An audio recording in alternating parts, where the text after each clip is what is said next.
Welcome to the Talk of the Family, where some families lie, some families fake, some families real, and some families steal. But this family, we talk, and that's what we're gonna do tonight. We're gonna talk. Welcome everybody to the podcast. Y'all can unmute. Appreciate y'all coming on. What's going on? What's going on? That's good. Hello. Hope everybody got Yo. they list Hello. Thanksgiving. They Thanksgiving list ready for the go for the Thanksgiving. We late on ours. We just went grocery shopping. All right. So we finna get this. It's finna be fun tonight. Uh-oh. We finna have some fun.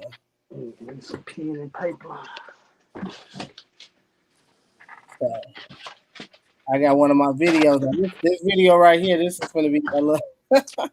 I had a conversation with Kenya about this. So we an argument. So we gonna see what y'all think. So this is the video.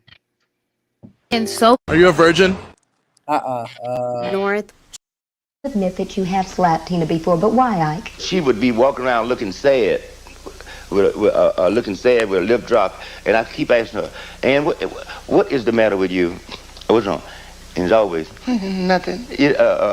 And it would go on for a day or two till finally, why the don't you? And then this is where I would slap her or something. Then she would change her mood or attitude or something. Let me tell you, I would say this. I would do no more to Tina, and I did no more to Tina than I would want somebody to do to my mother. You admit that you... All right. So that video is dedicated for Keke Palmer. I seen that fucking video. I thought it was an AI at first until I had seen it again and again. So, Wait a minute, someone remind me what happened with this Keke Palmer situation because I'm out of so the she loop. supposedly filed restraining order and announced that her baby daddy put his hands on her. So me and Kenya had an argument about the whole concept of, a man or a woman putting their hands on somebody. So I wanted to see what everybody's thoughts were on the fact of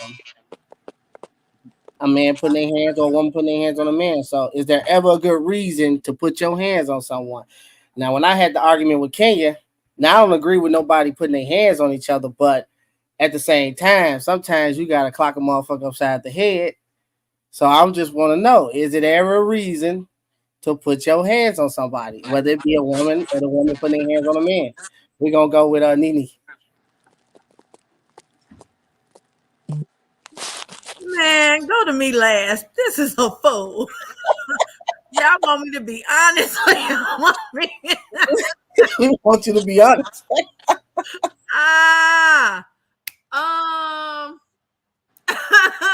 Well, I grew up in an abusive household. I grew up watching my dad abuse my mom. And then, my temper is real bad. So I can't sit here and be like, oh, I ain't never put my hands on no man because I have out of my temper. But I don't know. This is like a real tricky question because as women, we know we're not as strong as men. So if you're not ready or prepared for a man to knock your ass out, then therefore keep your hands to yourself. But there are women who can be and is stronger than a man. But I can't really say that either because you got some men who grew up in households and was raised not to put their hands on a woman like whatsoever. They might go get their sister or somebody else to sit there and handle the lightweight. But I don't know. But some men are just crazy. They just like being abusive and can't control their temper. See? And that's the argument I had. But Ike is crazy as hell. May he rest in peace. But I'm just letting you know. And that's why he got his ass whooped in that goddamn limo because he couldn't keep his hands to himself.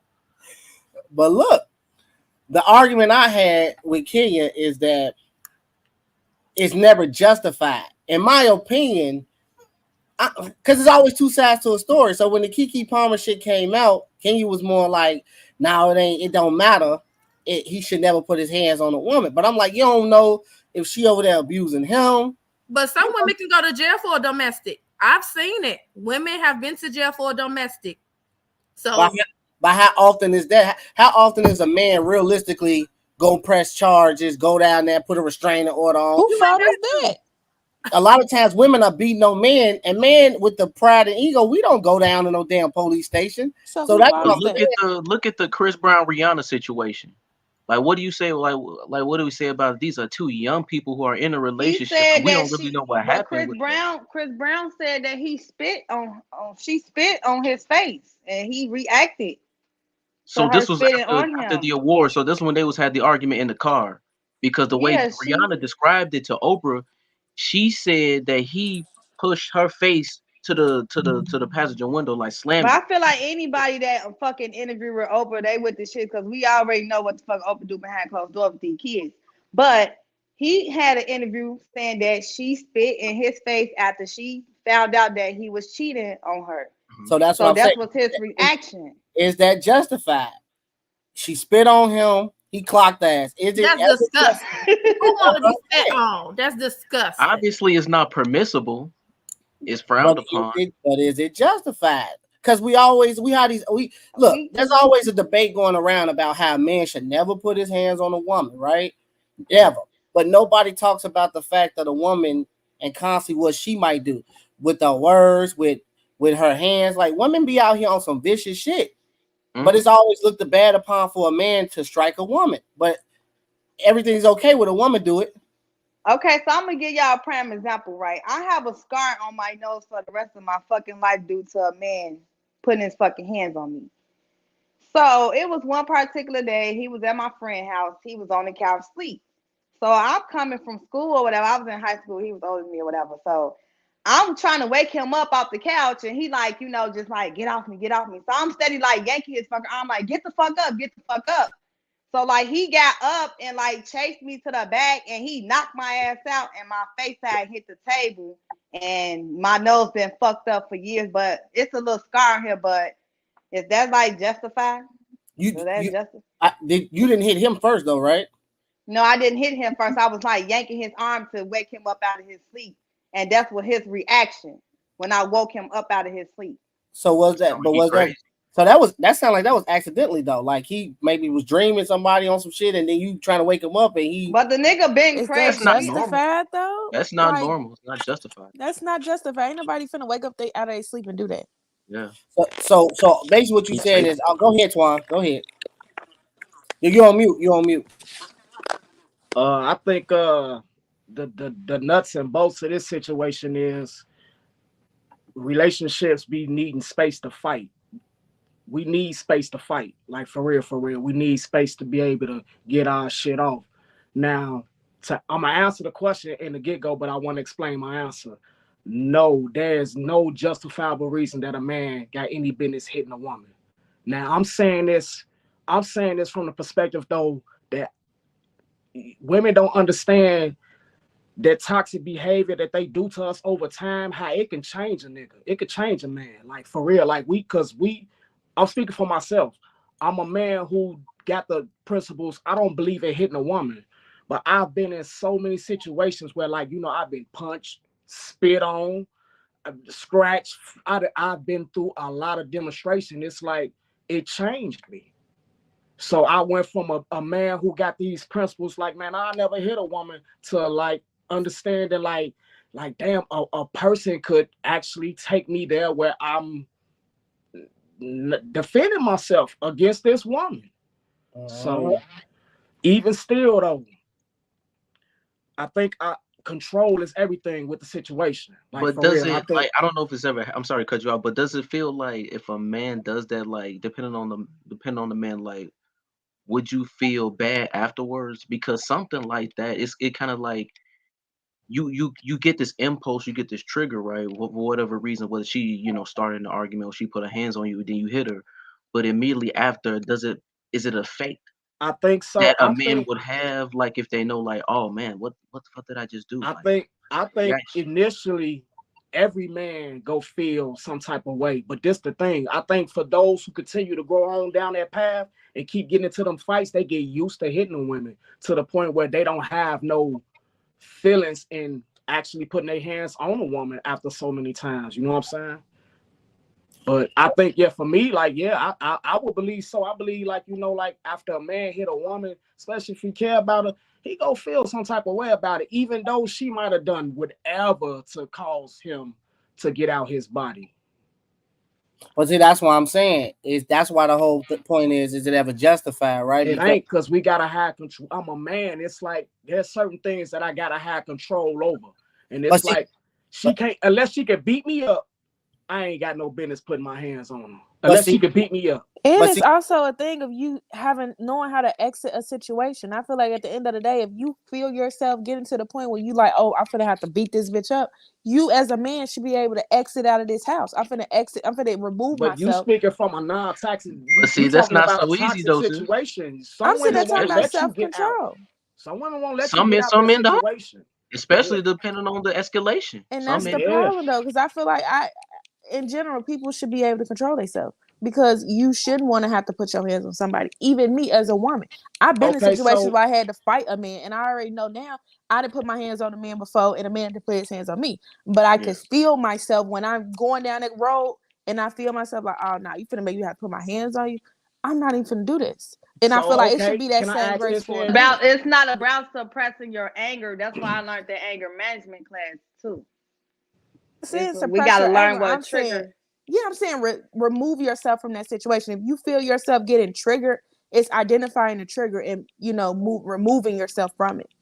Right. So if you argue, let's say you argue with Ramal, your triggers, right, and it gets so heated to the point where it's like, might want to put my hands on. I'm like, you're gonna exit. You're gonna politely exit, right? I would bow out because I'm not doing this with you. I'm not doing this at all. I know me. Right, but what happens when that impulse take over? It ain't gonna take over because I have because we all have them. What you say? I said it won't happen because I have self-control. I feel like self-control is the issue. I feel like we as humans make it seem as if we don't have self-control. This is where the argument come in for me. Because this is why I was arguing with Kenya. She said that a man should never lose control.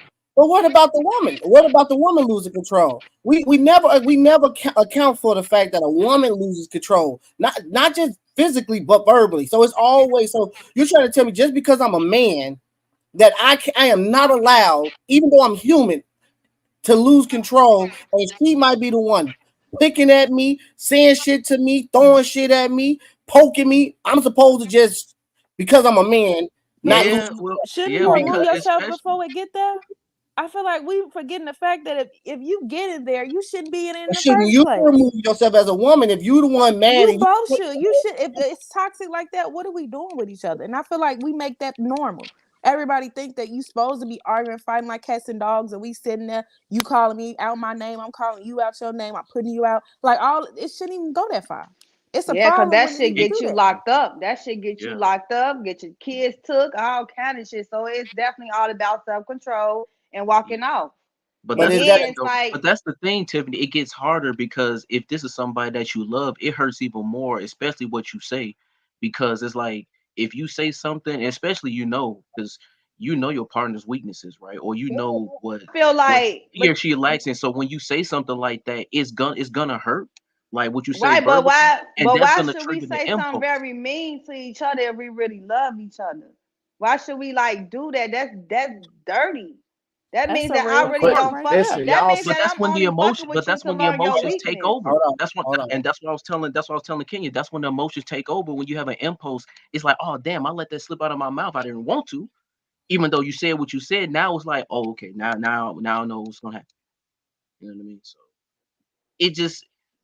It's really difficult. It's like if you gonna say some shit that's gonna trigger me, it's like you're walking. I feel like you being phony. One mic. Go ahead. I'm let y'all. Go ahead. Say what y'all say. Then Twan gonna jump in. Go ahead, Tiffany. I was gonna say if you feel like you're gonna say that means the whole time. If I say some deep dark shit to you that's gonna hurt you, that means that I'm being phony. If I'm being in a relationship with you, you told me all of your pain and your hurt. And we begin to an argument, I throw that shit out there against you. That means I wasn't never for you. I'm just around you just to seek up information from you and throw it out in your fucking face when we get into an argument. That's how I feel. But we all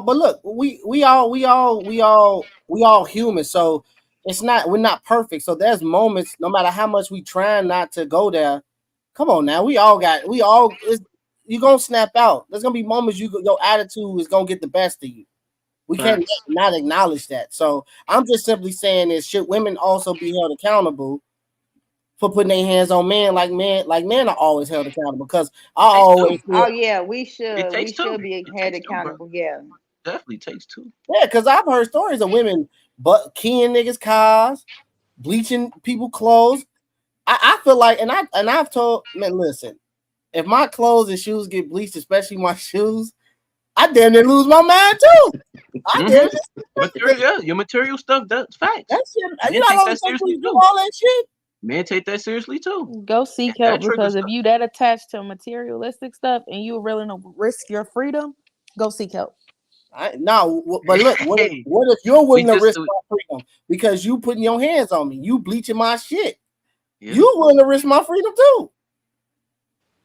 To a man, it's like you put your hands on me, but you didn't put your hands on me because you don't know what I had to do to get there. Exactly. And the fact that you willing it to all destroy boils down, it's really now about I'm ready control, to lose. man. I'm ready to lose it all. Women have a little bit more leeway when it comes to the control that they can have when it comes to these heated arguments, and we have to show self-control to this fullest though. And it's the game is rigged, but that's just how it is. And I think, like me personally, I'm being biased because I know for a fact that anytime that I lost self-control, I felt a certain type of way afterward.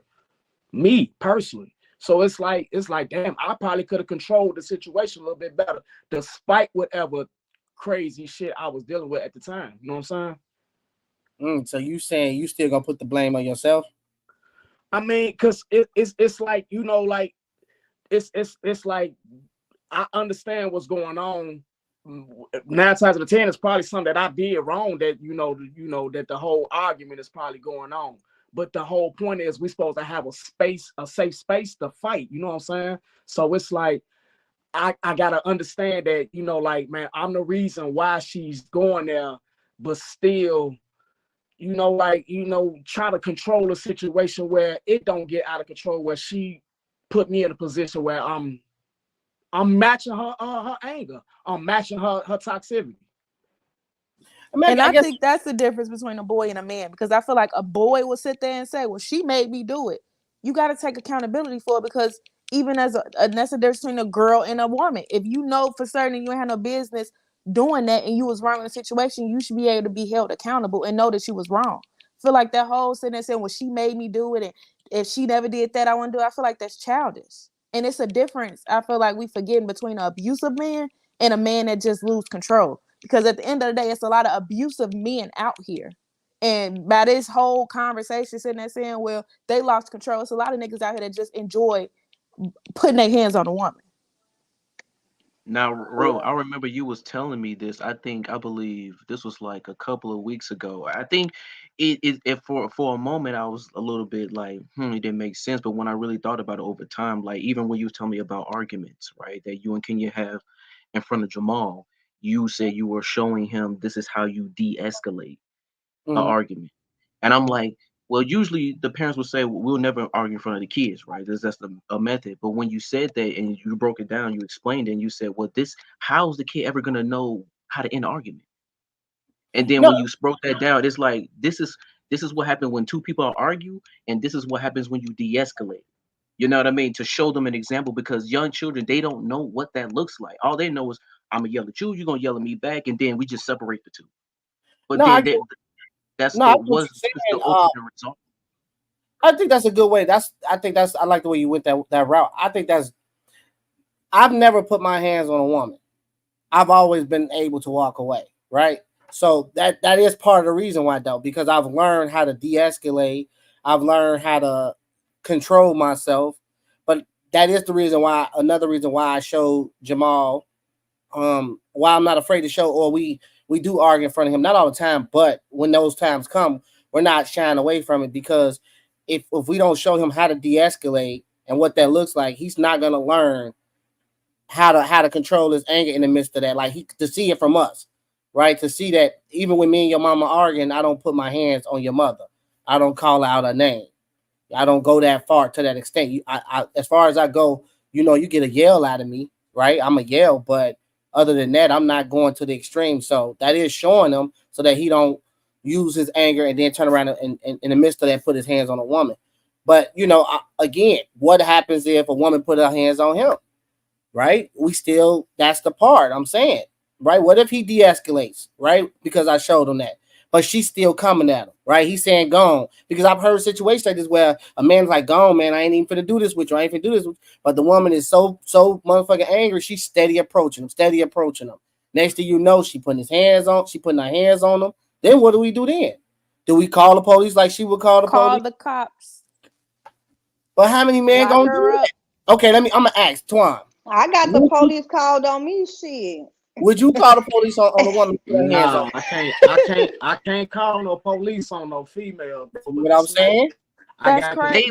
They're not gonna want to do anything. Just say, hey, one of y'all gotta get out of here. One mic. Hold on, let Twan finish. Go ahead, and then Tiffany, and then Junior. Go ahead, Twan. Yeah, I can't call the police, man. I'm gonna try my best to control the situation as much as I can before I, lose control and then try to get up out that jam for real. So I got a question. So when you say you won't call the cops, have you ever slipped up and lost control and put your hands on a woman? Yeah. But so you would just rather, if she was being aggressive, wouldn't you think it'd be the better outcome if you was just to call the police instead of resorting to putting your hands on somebody? Maybe so. And maybe it's just I'm a little biased when it comes to the police or officials being in family matters. You know what I'm saying? Like, and maybe you're right. Maybe it is. Maybe that would be the best way to go about it, call the police so they can de-escalate it. But I'm a little biased towards the police and officials get to my family business. You know what I'm saying? So I'm avoid at all costs to not call the police at all. Okay, Tiffany, have you said a man called the police on you? Yeah, my last relationship, and I'm glad that we having this conversation because I put myself and my daughter in a predicament where we put our hands on each other that night, and so I went to the police station to get help, and I was fucked up. I don't care who the attorneys watching this shit. I go to court Tuesday, they finna throw my shit out. But I went to go get help from the police, and they was, the police, they be on some bullshit. So I showed my daughter in that way to wow the fuck out and don't care, and it cost me because they almost took her from me, and I got locked up, and I had to go through the process of, going to parenting classes and anger management classes. So now I'm done with my shit, and Tuesday I go to court and they throwing my shit out, and I learned my lesson. I don't want to argue with no fucking body. If it's I don't even want to be around you if I think it's gonna turn into some negative shit. I just walk the fuck away, man. My own business. Don't even talk to you. I can block you. We ain't even got to see each other for the rest of our life. As long as I don't have to put myself in a predicament where I'm arguing with nobody, I ain't getting locked up no more. I'm cool. I ain't with that arguing shit. So I'm glad we talking about this tonight because that shit do lead to you getting arrested and getting your kids took from you. Let me and having a record. And see, that's what I'm saying. See, there's a woman who's saying she's put her hands on a person. Let me ask Nene, how have you ever put your hands on a man, and what did you feel afterwards? After you clocked him upside his head? I felt wonderful. Hey, that's honest. That's being honest. I like your honesty, boy. Why? Why did you feel wonderful? Because people need to stop playing with grown folk. Dang. So would you do it again, even on this day? Would I do it again? Absolutely, yes. So what if he hit you back? He did. And you okay with y'all going back and forth like you like shit? You going in, huh? It was because of the simple fact I had my little daughter in my hand when that happened. So it was either me or you was gonna hurt my child. Okay. So that was more like on some self-defense type shit. Yeah, he pushed me while I had my baby in my hand. But have you ever hit a man before he ever touched you? Oh no, I wasn't raised like that. I was raised by Southern people, and so they more so grab a gun than it is anything else. So that ain't even what I know.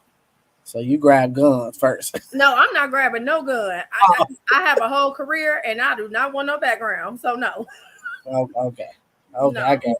Can you have you put your hands on a man before? Not First, first. not Not first. first. I It got was self control. You want to play with me, then let's play. But if you feel the type of way after we play and you want to get physical, then we just gonna be rumbling. So what's the worst stuff you've ever done to a man physically? Whether that's put your hands or what? Like what are some things you was like, okay, I'm really gonna go there with your ass. The list goes on. Give me the top 3. No, I don't want to talk about my toxic days. My toxic days was some days. It was a time from just pulling up on you, messing your car in your house, doing that was the days, but I don't do that no more. I'm delivered. What about you, Tiffany? But that's the thing. We always say, like, of course you want to fight back, right? Especially if somebody put your hands on you, you're not gonna let them hit you. But it's like, isn't that like, I wouldn't say the norm, but it's like, isn't there a way to de-escalate that? Like, okay, yeah, this guy did hit me, but instead of trying to fight him back, let me just go ahead and walk away from the situation, run from the situation. Hell no! If somebody hit you in your shit, you ain't gonna be like, okay, I'm just gonna walk away. It's You either number one, if that nigga tall, you either go fuck his shit up because he too tall, he gonna bounce your motherfucking head in and break all his shit in his house. You gotta grab some and break his big ass down. I'm finna grab some, and we finna be rumbling. Niggas scared of knives. They real scared of knives. Go ahead, Torin. Hey, why don't you speak on some of those de-escalation situations? Like, speak on it. Like, what's some good ways to de-escalate a fight, G? You talk about me? Yeah. Shit, for me, it's one. I mean, I'm the way I don't know if people gonna operate how I operate, right? Me personally, I don't fuck with jail. I don't fuck with the police. So that's just my way of this. I de-escalate my situations, my arguments by first thing pop my motherfucking head is police. I don't play with the police. Ain't no putting no handcuffs on me. So that's always in the front of my mind whenever I get in an argument. That's like something that just automatically jump in the front of my motherfucking head is police, lose all my shit. That's one. And then I got a question after you, Romeo. And then 2, I don't know. I can't see myself. I've always asked this question: how a man can slap the shit out of a woman, black her eye, and then go to bed next to her and wake up and say you love her. I can't see myself doing. I feel like if I hit you, the way my conscience operates, I don't know if I can lay next to you and know that your eye black because of me, and I'm looking at you. Like I feel like I want to just go ahead and move away in the situation, move out. I'm gone. So that's just how I operate. So I don't really have no like real techniques on how you de-escalate. I just know for me, it's willpower, and it's always in front of my load. Police. So I don't know. But go ahead, Tiffany. What's your question? It's really not a question. I just gonna pick up what you said. I just feel like the only way people de-escalate the situation is when they be in a real fucking situation, and then that's how you'll learn how to de-escalate problems. Because like if you really got locked up like how I did, or like you really got fucking stabbed and shot over that shit, then that's how you learn how to de-escalate problems. But before that, I think people gonna go through those type of fights until like they realize like, oh shit, I'm in a real bad jam. I don't want to do this shit no more.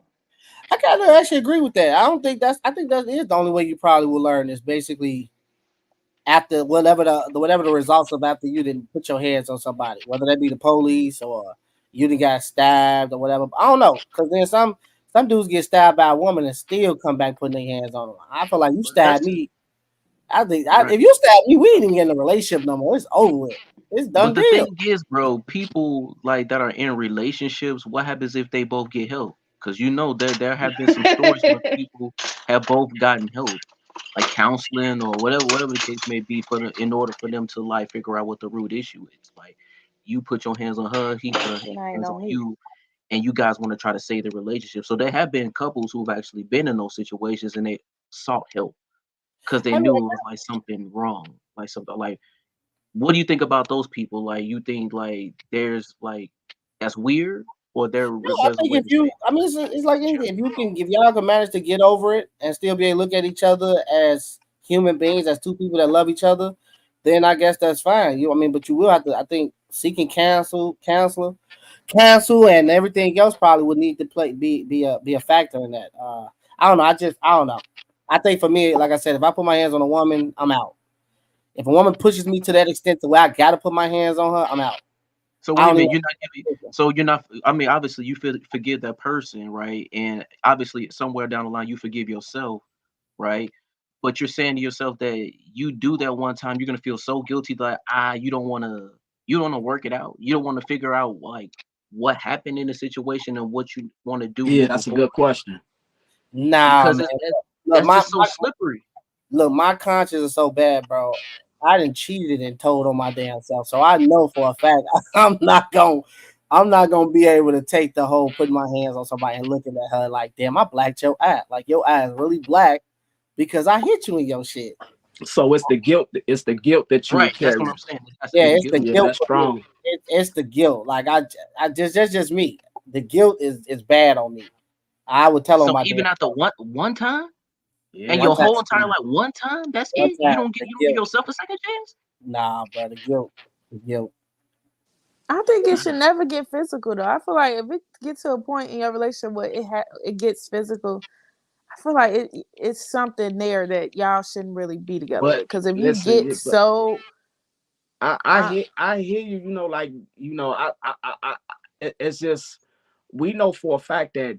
Besides this panel, man, like for real, like most people we know are in toxic relationships. So that's how they was raised. So it's like, what do you say to these people who like you can't say to them it shouldn't get to that point because a lot of people broken. That's what these fights really be about for real. A lot of people be broken trying to get into relationships. Two broken people trying to get into relationships. So what do you say about them? Like, you know, it's easy for y'all to say it shouldn't get to that point. But what about the people with these bad tempers, these bad attitudes, these insecure people? You know what I'm saying? That's what a majority of this shit come from. People who in these toxic ass relationships. What about them? I feel like they should go seek help because I feel like at the end of the day, all we doing is majority of the people on this panel said they had been in some type of situation where they got put their hands on or somebody did. And at some point, it shouldn't be that way. It's absolutely wrong. I don't care what type of background we come from. We all need to learn some type of self-control and really learn how to control our anger. And if you're going through something, you need to fix it because ain't nobody else responsible for your own well-being. That's accountability. Accountability. A lot of people hate accountability. You can only be accountable for yourself, and everybody's so quick to blame. Oh, well, I grew up this way. Oh, I saw this. Oh, you did this to me, and this is why you got the reaction. No, ask yourself, why did you react that way? Why couldn't you have done the opposite? Everybody want to point the finger at themselves, and I think that's going to always be the issue. That's why a lot of things in a lot of relationships are toxic because they enjoy it. But ask yourself, why do you enjoy it? Is it the thrill? Is it the disrespect? Why are you allowing yourself of that? Is it the lack of self-esteem? It's a lot of things that a lot of people are willing to accept, but don't know why. But you have to take that accountability and figure out why. She got a point. You know, what starts in chaos is going to end in chaos. That's true. That's a good point. So you will forgive yourself, Nene, right? Even after that, whatever the case may be, you will forgive yourself, right? And you obviously will forgive that person. But moving forward, you know, I don't hold on to grudges. I mean, things happen. I can't take or figure out why that person did what they did. I can only place myself in that position and why I did what I did. I know why I did what I did. Yeah. Which is why I say now I will never take it back. I don't regret it. Because I know I took accountability only for Janita. Right. I can't speak upon that other individual. Right. I can, you know what I'm saying? I grew up in a toxic household, but I'm not gonna be like, oh well, the reason why I hit him is because my daddy did this to my mama when I was a kid. No, come on now. Because now I'm a mother. You have to break that cycle some way, somehow. Right. Is there do you now look for signs with dudes that when in a dating world, like so if a dude comes off like, well, what are those? Let me ask y'all this, the women, what are the signs? And start with you, Nene, that now that since you've been through it, what are the signs that if you seen it right away, you knew like, I ain't fucking with you? Like, what is it that a guy will show you that you'd be like, yep, he's an abuser. I'm out. Before you even get too far down the line with him. The lack of accountability, that yelling, the yell is the top one, if it's not nothing else. That aggression, and they don't know where the aggression is stemming from. You can't even figure out where the aggression is stemming from. You like, what the hell? Now their veins is popping out of their forehead, their neck, and you like, what the hell? Here you are trying to de-escalate the situation. It's just getting worse and worse every time you say something. Okay, that is a good sign. What about you, King? What's another sign? I say like the attitude. It'd be one of the things where it'd be like they just switch up real quick, like for the littlest, tiniest inconvenience. It's like, oh, you put mayonnaise on a burger and they don't eat mayonnaise, and then they sitting there ready to chop your neck off, and it's like, bro, it's just mayonnaise, like just the smallest thing, because that small thing gonna end up them just knock your head off your shoulder for looking wrong. Okay, and Tiffany, what's a sign that you know that you like out here, like he's an abuser? Your phone, we can't hear you. Nope. No, you probably have to go out and come back in. Yeah, probably go out and go back in. Yeah. Well, do fellas got signs that a woman is an abuser?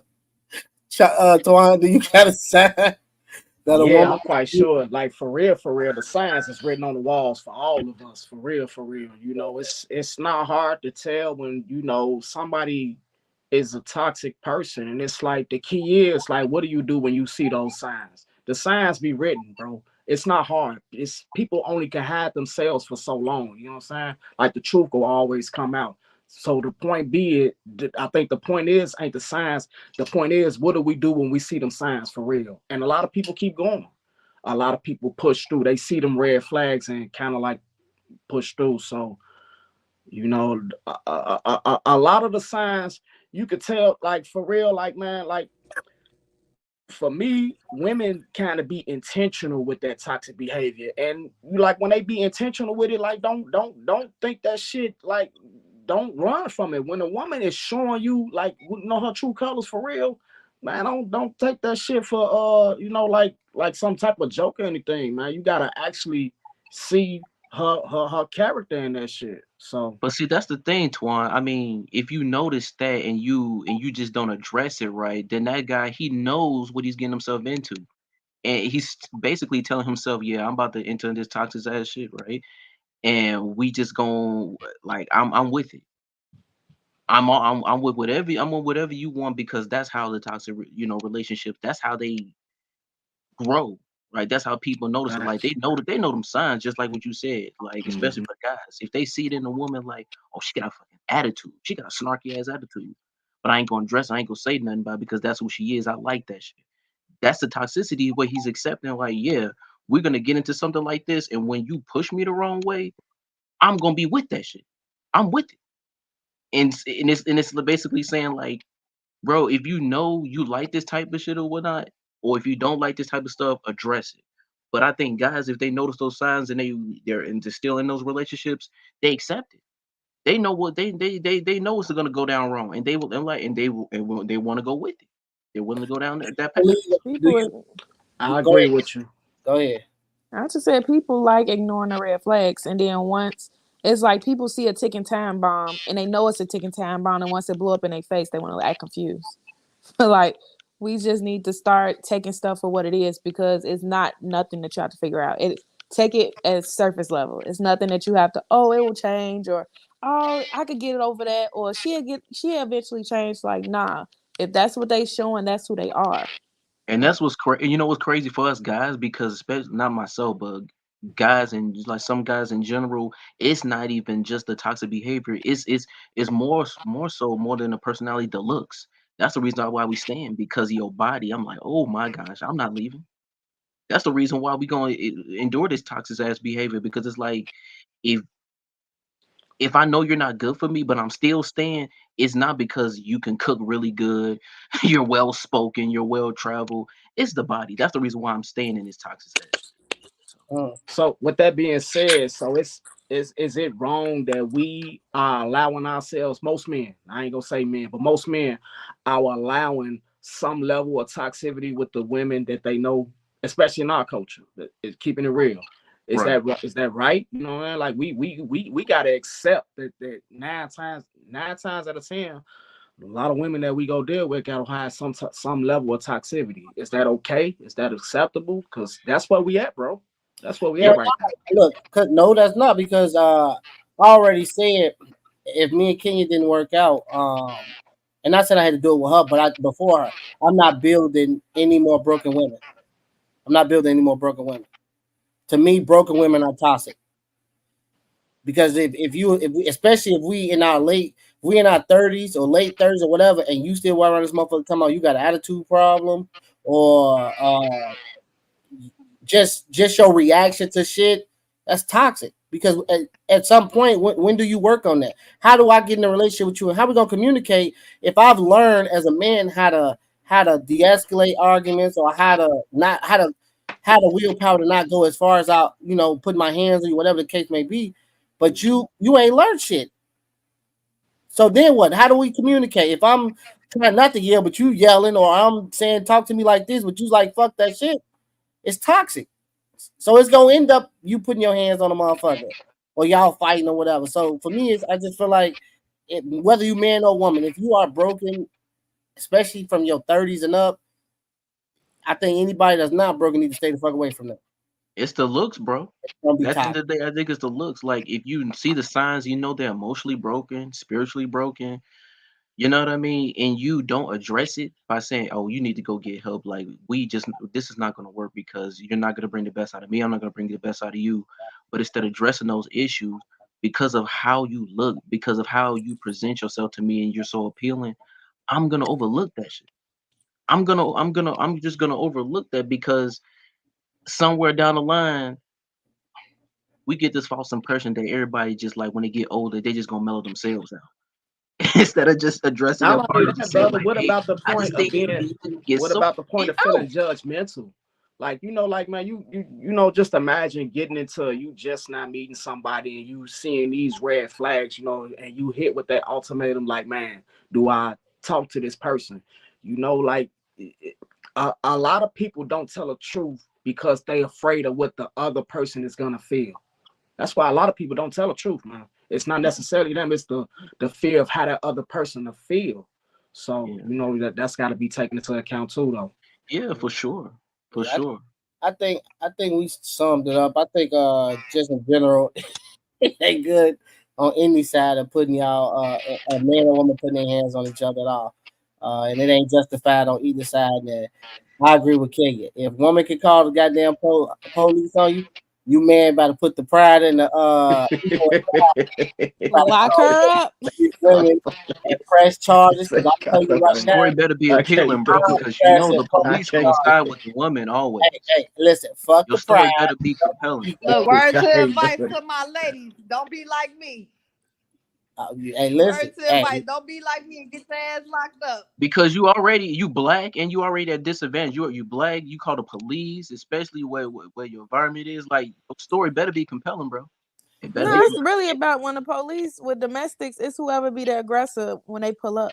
So if she's sitting there doing all that, just call the police and have they on speed, like on speaker, like listen to her, because she ain't gonna calm down by the police coming there. When they come there, they're gonna lock up the aggressor.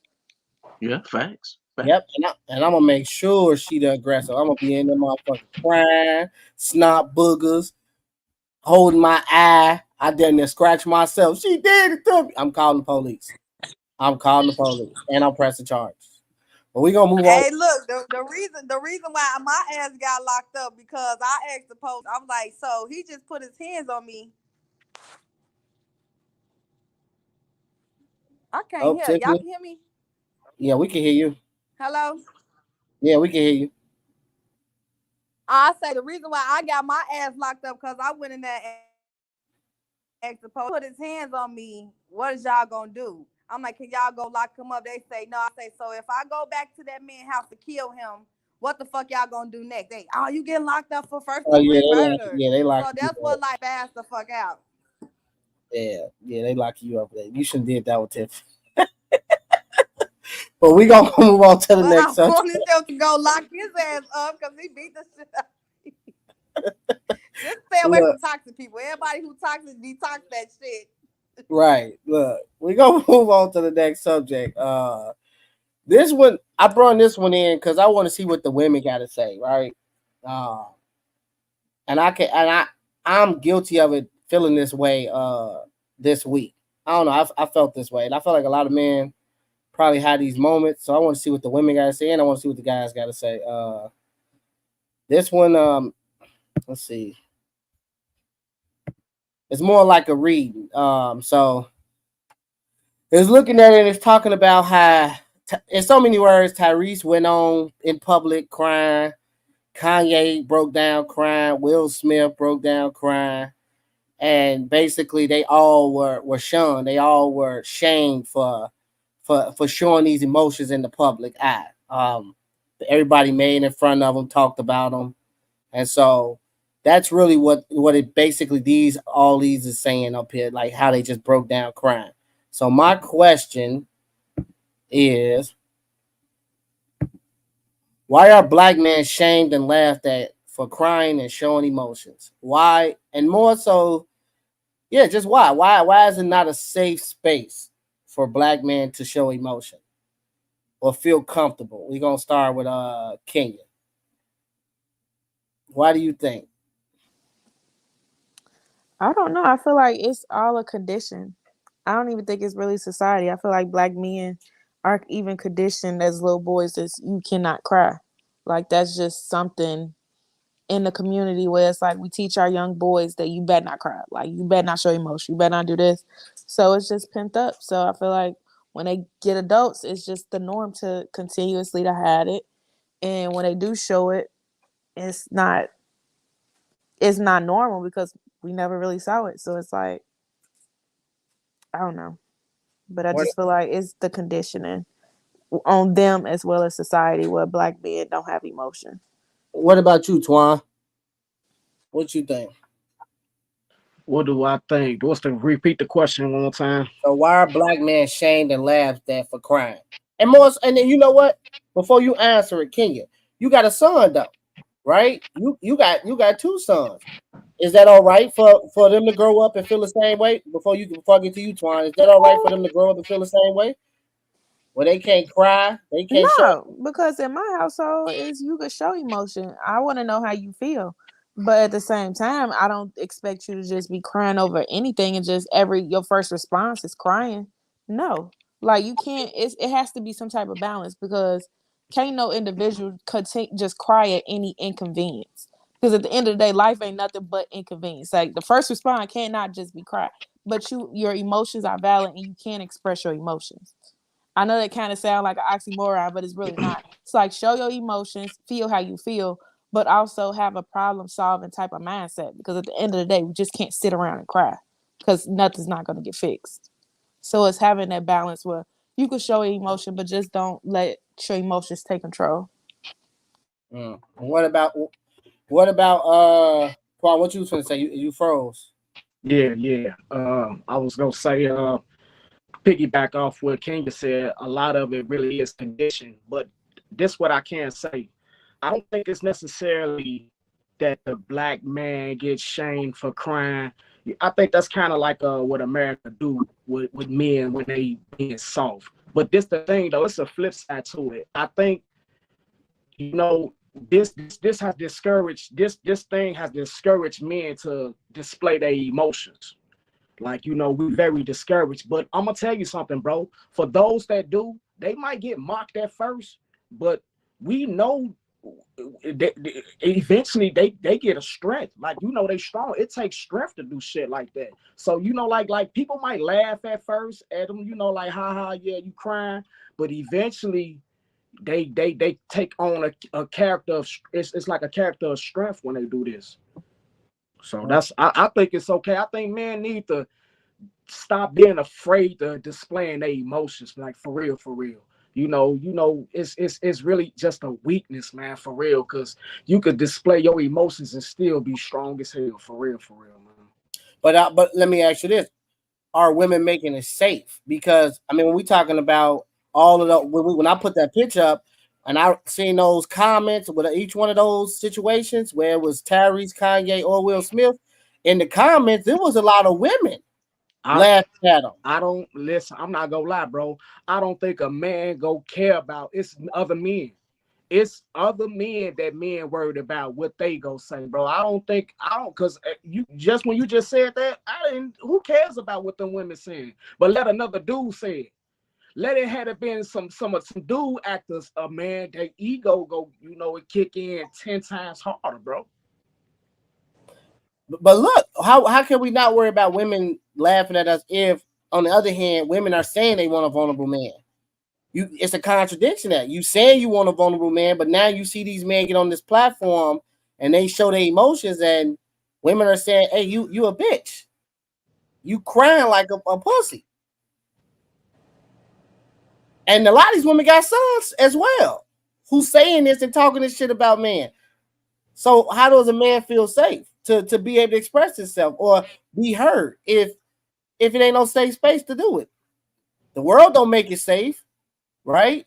If you was raised by a man, he telling you crying is you a pussy if you cry, so he ain't making it safe for you to express yourself. The women ain't making it safe, so how do a man is supposed to not feel shamed or by showing his emotions? I don't know. Nene, what you think? You got a son.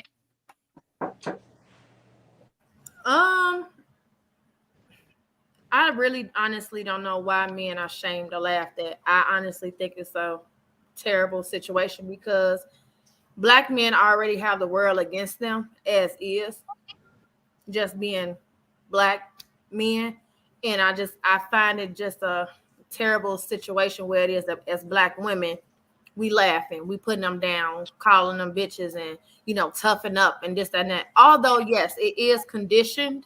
But like you said, Black men don't have a safe space because as women, we are supposed to be their safe space, their mother. You know what I'm saying? Like we are the nurturers. Women are nurturers.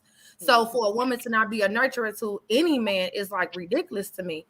Now, as far as my son, I dealt with my son having to grow up and he would cry, unfortunately, at the drop of a dime. I couldn't yell at him, look like I was angry in my face, my body gestures, nothing, because he would cry. And so I had to become that nurturer for him to make him understand it's okay. At home, you safe. But when you are out there, don't show your weakness because some people will take advantage of that. And they will use that as advantage.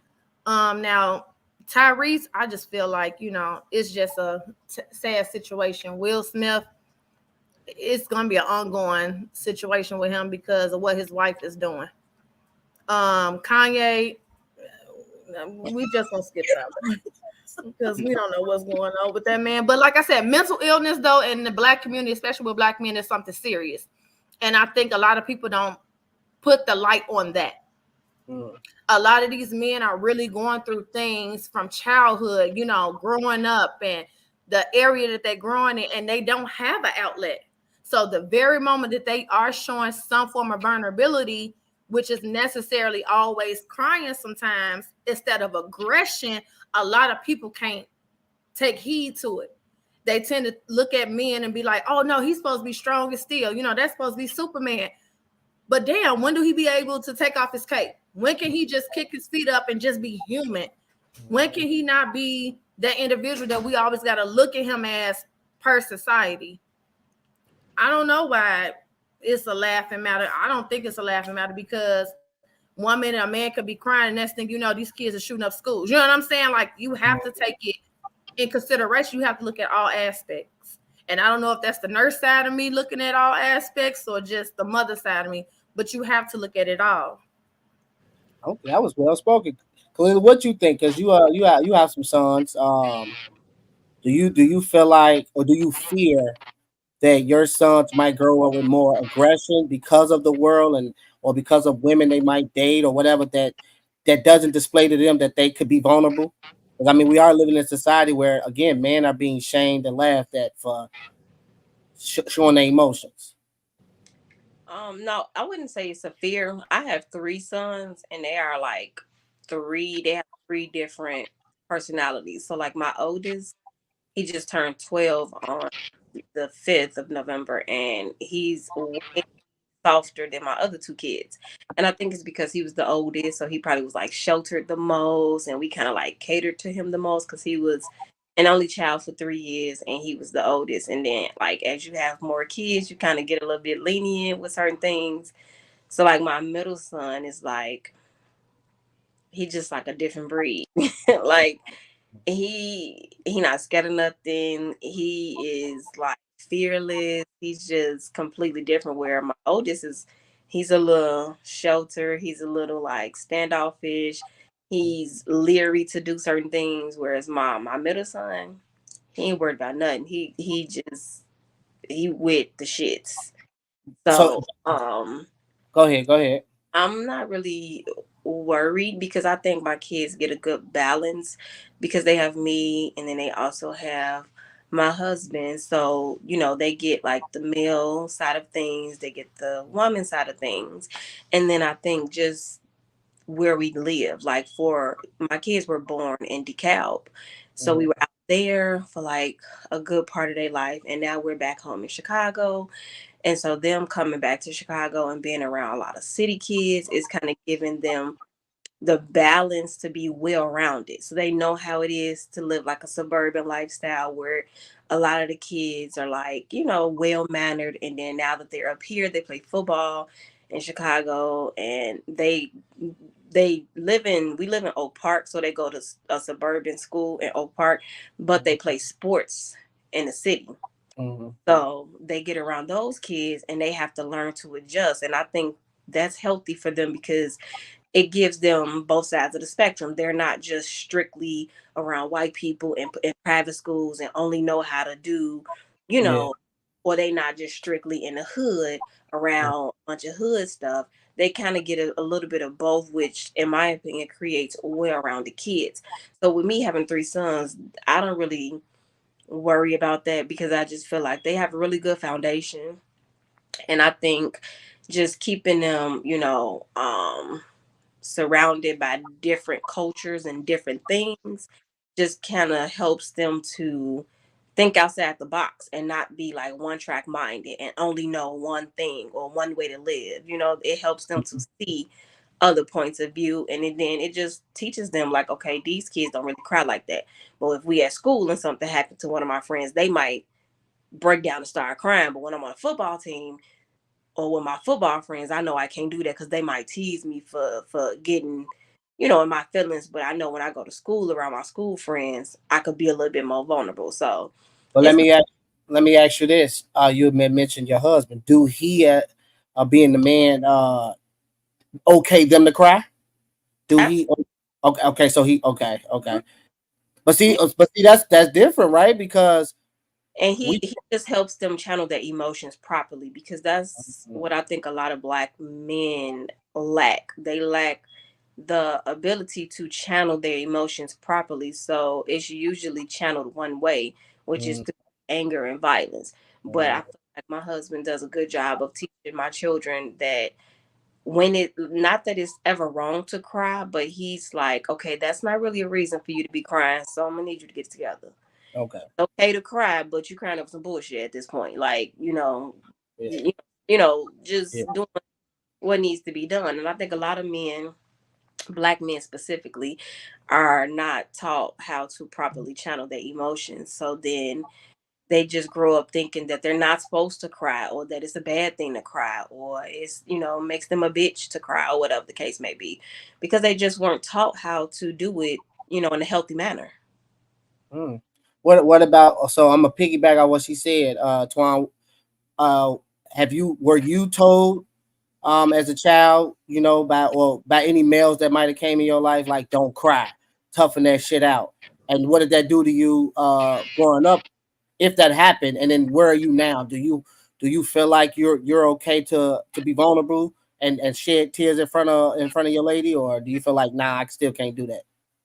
I think I got the experience of having a well-rounded situation. I grew up in an ultra gang banging 90 male ego environment, but I had a auntie who dared me to be different, like dared me to express myself and show different different elements of my personality, you know, as a young kid. So I wasn't afraid to stand out and show my vulnerability in the hood, you know what I'm saying? And you know, I got laughed at a little bit sometimes, but like I say, at the time, you know, it just created an opportunity for me to do it more and more as I got older. Like, I don't care about what nobody feel about me, like, cause I'm a street nigga and I still care. Like, I really do care. Like, so I thank my auntie. Like, I really thank her for pushing me to, you know, like not worry about what my friends or what these dudes go say in the street, that I could still be in the street and be me. So I was blessed with that. What about you, Reggie? Because you know, I know your pops been in your life all your life. So did he ever, you know, tell you it's okay to cry, or was he more like toughen up, don't be a bitch? It was actually the opposite. Just what he's saying. Yeah, toughen up. Yeah, toughen up. Don't be a punk. It's funny because me and my brother, grew up in a two-parent household. We had like two different perspectives. Like our mom, anytime she would see us being emotional, she would applaud that. She would want that. But my dad wouldn't. And he would overpower that. And so my mom would have to go along with him, like, yeah, wipe your tears from your eyes and stuff like that. And it's a little bit more than just society, but being conditioned, like especially as black men, because that was how he was raised, right? And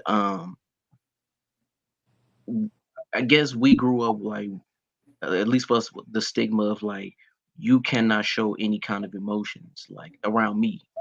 And so every time when I felt like I wanted to cry or show any kind of emotions, I pictured my dad, even though he wasn't around me. So when I pictured him, I'm like, oh yeah, let me not cry or bitch up or anything like that. Otherwise, he's gonna find out, and then he's gonna come after me. So it was difficult, you know. The only time like I really had my first cry, you know, understanding what the emotion was, not even people I'm losing in my life, but when I got to a real relationship and my heart was broken and I started crying, and I'm like, I felt free from that. Like my father couldn't say anything about that. Like those emotions were my own. I controlled them. I owned them.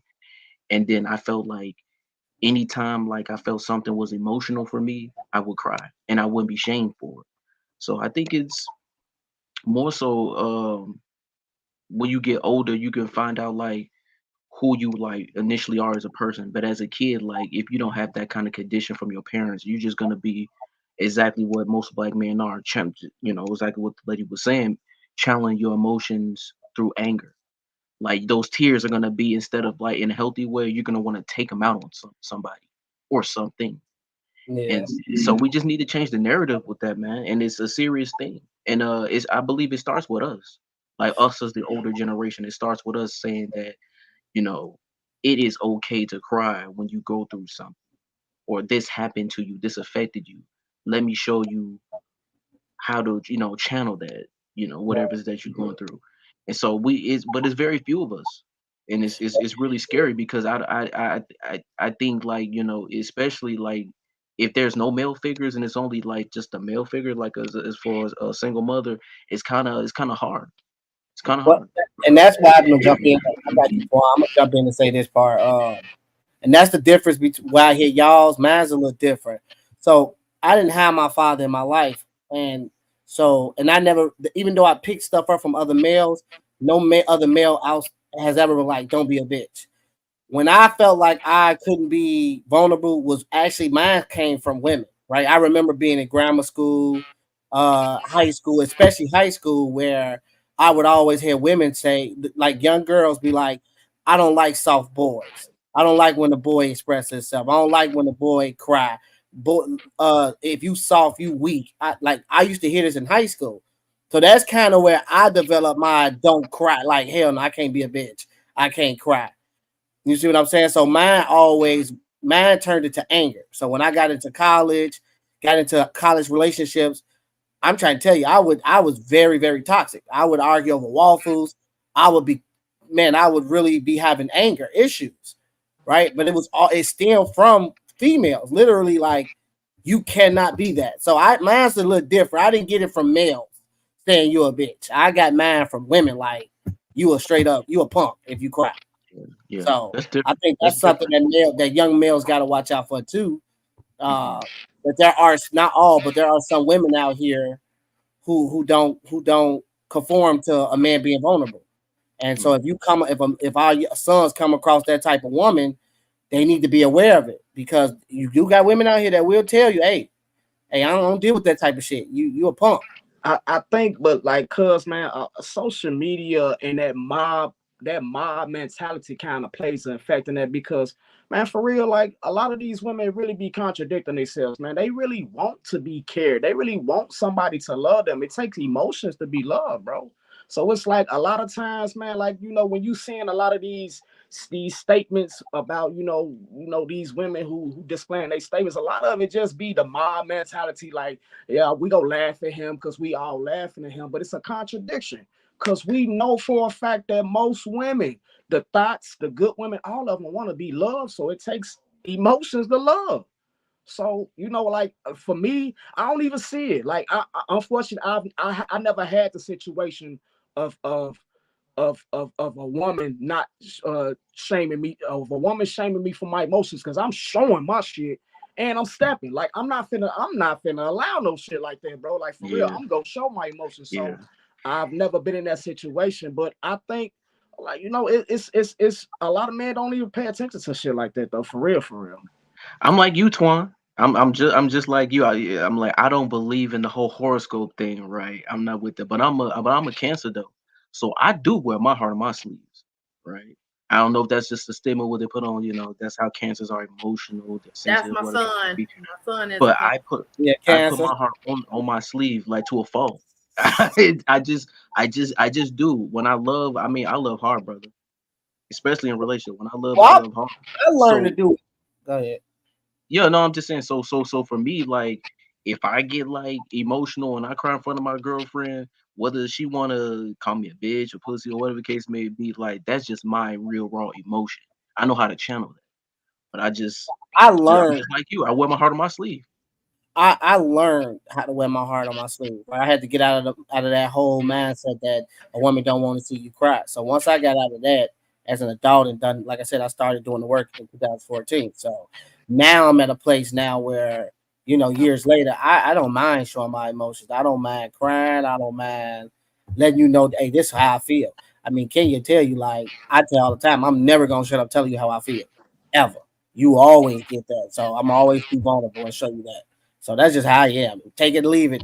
I ain't waking up angry. That's just I can't do that shit. So I like where That's I'm a at. good feeling, man. Breaking the cycles, man. That's what Yeah, I care about most. Like when you're able to, especially for this generation, like if we try to undo half the shit our parents did and we didn't pay attention to what they said and we worked on ourselves, I feel like we can be a whole lot better, especially as black men, when we able to do those type of things. Being yeah, able to show emotion and knowing that our significant other or the other way around, like we won't be shamed for it. Like you can come to me about anything type of stuff. So that's a great feeling, man. And it's freeing. That's yeah, most of it. It's freeing. It feels good. It So is liberating. It's yeah, very liberating. yeah. Go ahead, Kenya. As we was just talking, I just thought about it. Like, have y'all noticed that the generation that kind of pushed this, men don't cry, you gotta be strong. This generation was like in the 60s. They was dealing with like racism and segregation. So when they went outside, they had to be strong. I feel like I can understand it from those past generations. It's just that we haven't caught up to society, that we no longer are in those circumstances. Like, we still deal with racism, but it's not as bad where you could just go down the street, somebody whooping your ass like on the street. So it's a little different. I feel like we as people gotta kind of evolve to it. Even with mental health and how we raising our kids, we gotta start start keeping up with the times, because we're not in the 60s no more. It's not like the same type of pressure. Even though racism is still real, we deal with it every day. It's just in a different form. So we got to learn how to adjust. I agree. I I agree. think so. I think we all. And since we tagged on that, we gonna go to this one. Now this was for like literally. I want to see what everybody thoughts was on it. 'Cause I think we all, if not been through it, still going through it. So this is more so again, this is more like a picture. I came up with, or I came across.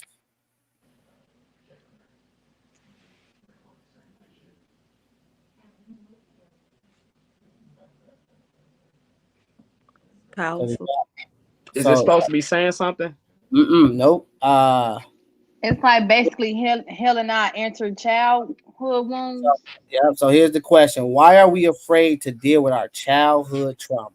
And those pictures I posted it's us as adults looking back in the mirror and you seeing your child, like your child image, and all the things you went through, right? All the things you done dealt with.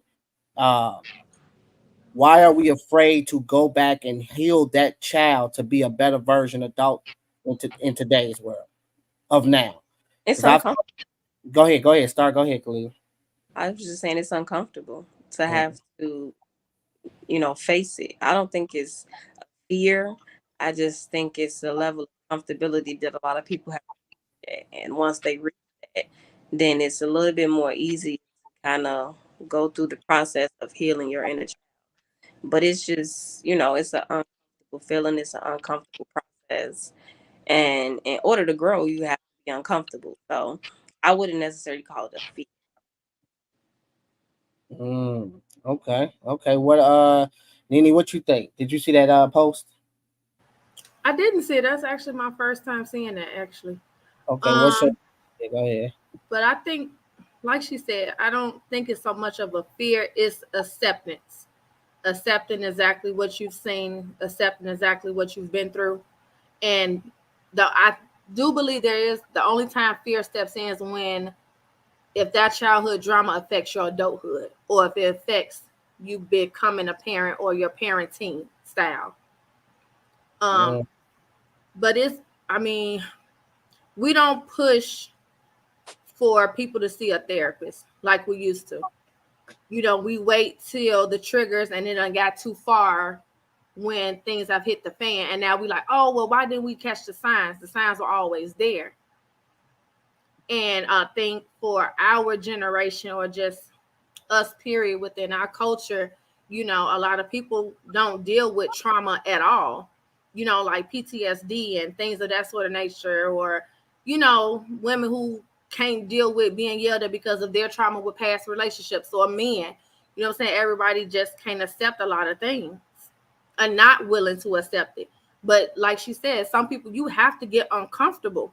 You have to. And a lot of people absolutely hate being uncomfortable. Do you think, before I go to the next person, do you think that's why, is that a part of the reason relationships, and whether it be boyfriend, girlfriend, or family relationships or whatever, do you think that's why it's failing so much? I believe so, because everything is foundational. Yep. You know what I'm saying? Because as adults, if I can't identify why I yell all the damn time and not understand, okay, well, I grew up in a household, my mama used to yell at me all the time. I didn't even know why. Now it's becoming a norm. But when, like, you know what I'm saying, when does the cycle stop? That's a good question. The root of the problem, Mm-hmm. tree, you gotta fix the roots in order for the tree to flourish. So that's with humans. You have to get to the root of the problem, and once you get the root together, then everything that you build on top of that will healthier. In the words of my grandma, sometimes you got to cut the tree where it's dead at and start back over. I like that. I'm about to steal that one. Go ahead, Twan. What's your thoughts? This kind of remind me of, did any of y'all read the Viola Davis book? I didn't even read that one. Okay. It's a part up in there when she, facing that inner child is a hard mirror to face, man. Like, it's just like what the young lady said. It's very uncomfortable. It hurts actually. And people rather deal with the lie of the world than face that hurt, than face that mirror, bro, because it's so challenging. And it's so crazy because this challenge that people are afraid to face is the answer to all their questions. If you face that challenge, that mirror, that inner child, that's actually the answers to your question. But people are so afraid to face themselves. And it's just so unfortunate because it's the problem with the fall of man, period. It's the problem with man anyway, bro. We sit up here and judge everybody else, but when it comes to self, we run it, we hide, we lie. You know what I'm saying? So it's our deepest problem. That situation of our inner childhood is it might as well have God in the mirror, bro, because it's one of our basic problems in life. We don't know how to look at ourselves as good, as great. Because when we look at ourselves, all we see is our defaults and our defects and what the mistakes that we made in life, for real. So I think I disagree a little bit, Twan, though. Like, but this has just been my thinking because everybody else probably thinks differently. Like, you ever hear the saying where people will say, like, your past will come back to haunt you, right? If you don't deal with what you've done in the past, if you can't accept it, right? I'm of the notion I don't believe in that. Like, I don't feel like up to this point of what I'm doing, whether it's good or bad or whatever the case may be, has anything to do related with my past. And so if all these bad things happen to me present, I'm not looking back at what I went through or had gone through, however traumatic it was, because it already happened. So I just feel like going forward now as an adult, I need to just figure out like why I am the way I am, because I don't think my childhood has anything to do with what related to what's going on in my adulthood. Like those have been years ago. So when people say like your past can come back to haunt you, if you don't take hold of it, you don't grab them by the reins, I don't believe it. I don't think it's true. That's interesting. But so then, okay, let me ask you a question. So let's say you see your father all your life beat on your mama, right? Through and every time you seen him do it, he was very angry. He was angry. Whether it was something big, him being angry at, or something small, you just always seen him when he got angry. His reaction to anger was putting his hands on your mama. Let's say you grow up and you put your hands on your girl. You don't think that at the age you is, if you was putting your hands on your girl, that stemmed from what you seen from your childhood? You don't believe that? That's kind of hard for him to do because that's hypothetical thinking. Like I can understand how that question would be hard, but I understand why he asking that question, because it's like I think this what it is. Like his upbringing might have helped him have such an upbringing where I think that post is really for like a lot of broken people or a lot of people who've been through things in life. It's not necessarily for those who had the upbringing where like it was okay, bro. You know what I'm saying? Like, like where it was they don't have that the moments in life where they was broken or been down. So maybe this don't affect this post don't affect him because his childhood wasn't as challenging, probably. You know what I'm saying? I think for that post, definitely I relate to it because that's what I go. That's the only thing I can go to is my inner innocence. You know what I'm saying? That's the only thing that I know how to try to fix. I'm chasing it. But see, it don't have to be. But I'm broken though. No, I'm not. I'm a piggyback of what you're saying and want to get to Reggie, right? It don't necessarily have to be extremely traumatic, right? I'll give you an example. And I was telling me and King had this conversation a couple days ago. One of my childhood problems, again, me looking if that was me looking myself in the mirror, was the lack of love that I didn't receive from my granny and my mom. So when I got older, now this is not super, super traumatic, right? This is not me putting my hands on somebody, but this still is an effect of what my childhood was, right? The lack of love from my mom and my granny. I get older and I am now looking for that love in women. So anytime a woman shied away from giving me a hug, shied away from giving me a kiss, shied away from just showing me any type of affection that I lack from my granny and my mother, I would immediately get angry. I would feel lonely. I would feel depressed. I would feel like I'm not good enough. I would feel like, why didn't you tell me you love me today? So that's what I'm saying. It don't necessarily got to be to the extreme. It could be as small as, again, lack of something, right, from your childhood. So I'm saying, Reggie, when you say you don't think that there's nothing from your childhood, well, you would have to do some digging as an adult to see what you lack of, or what was lacking in your childhood that you might display. Now you might not know, right? But you have to do some digging. But I truly believe everybody has come. We come from, especially black folks, come from something lacking as a child from our Yeah, I parents. mean that could be true, but like I said, it depends on the person, man. Like this is just me personally saying that. I'm not saying for everybody else on the panel or people who's watching this won't go back to that. I'm just saying I'm of the mindset that when people say your past can come back to haunt you, yeah, that could. For some people, it could be true. For me, it doesn't because it's already happened.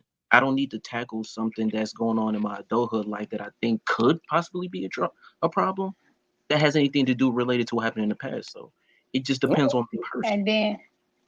And then sometimes a lot of people don't have a lot of trauma within their childhood. They got a lot of trauma within their adulthood.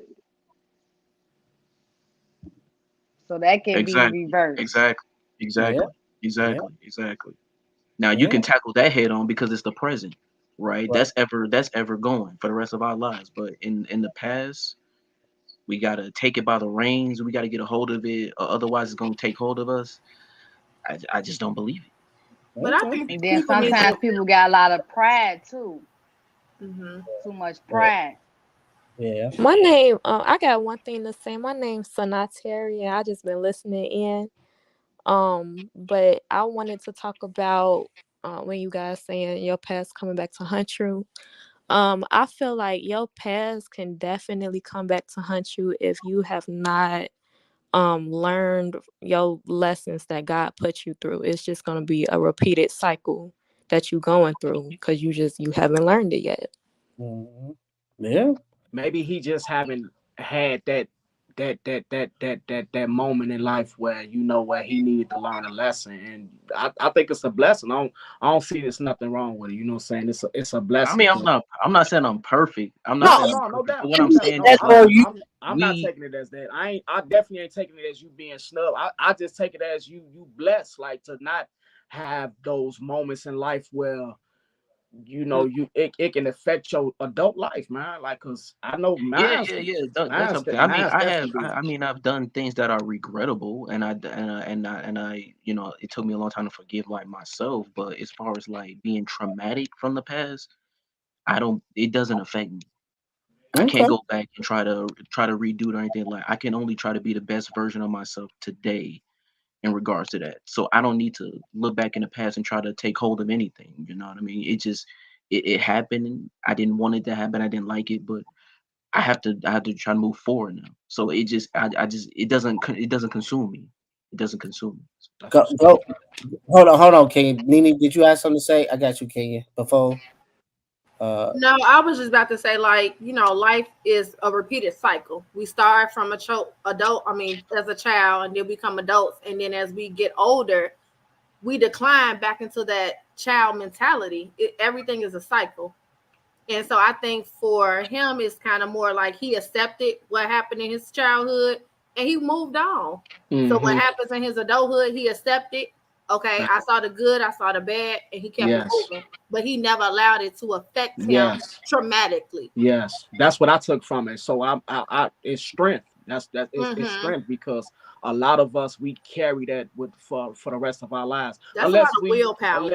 Unless we actually look in the mirror and do the work that it takes to actually get past that. But it's hard. So you blessed, bro. That's what I take it as. You blessed, though, for real. What was you gonna say, Kenya? I was gonna say that it's not necessarily trauma. I feel like when we put trauma on something, everybody want to be like, "Oh no, I don't have no trauma." It could be just little things in your childhood that shape you to who you is and kind of put you in a box. So it could be.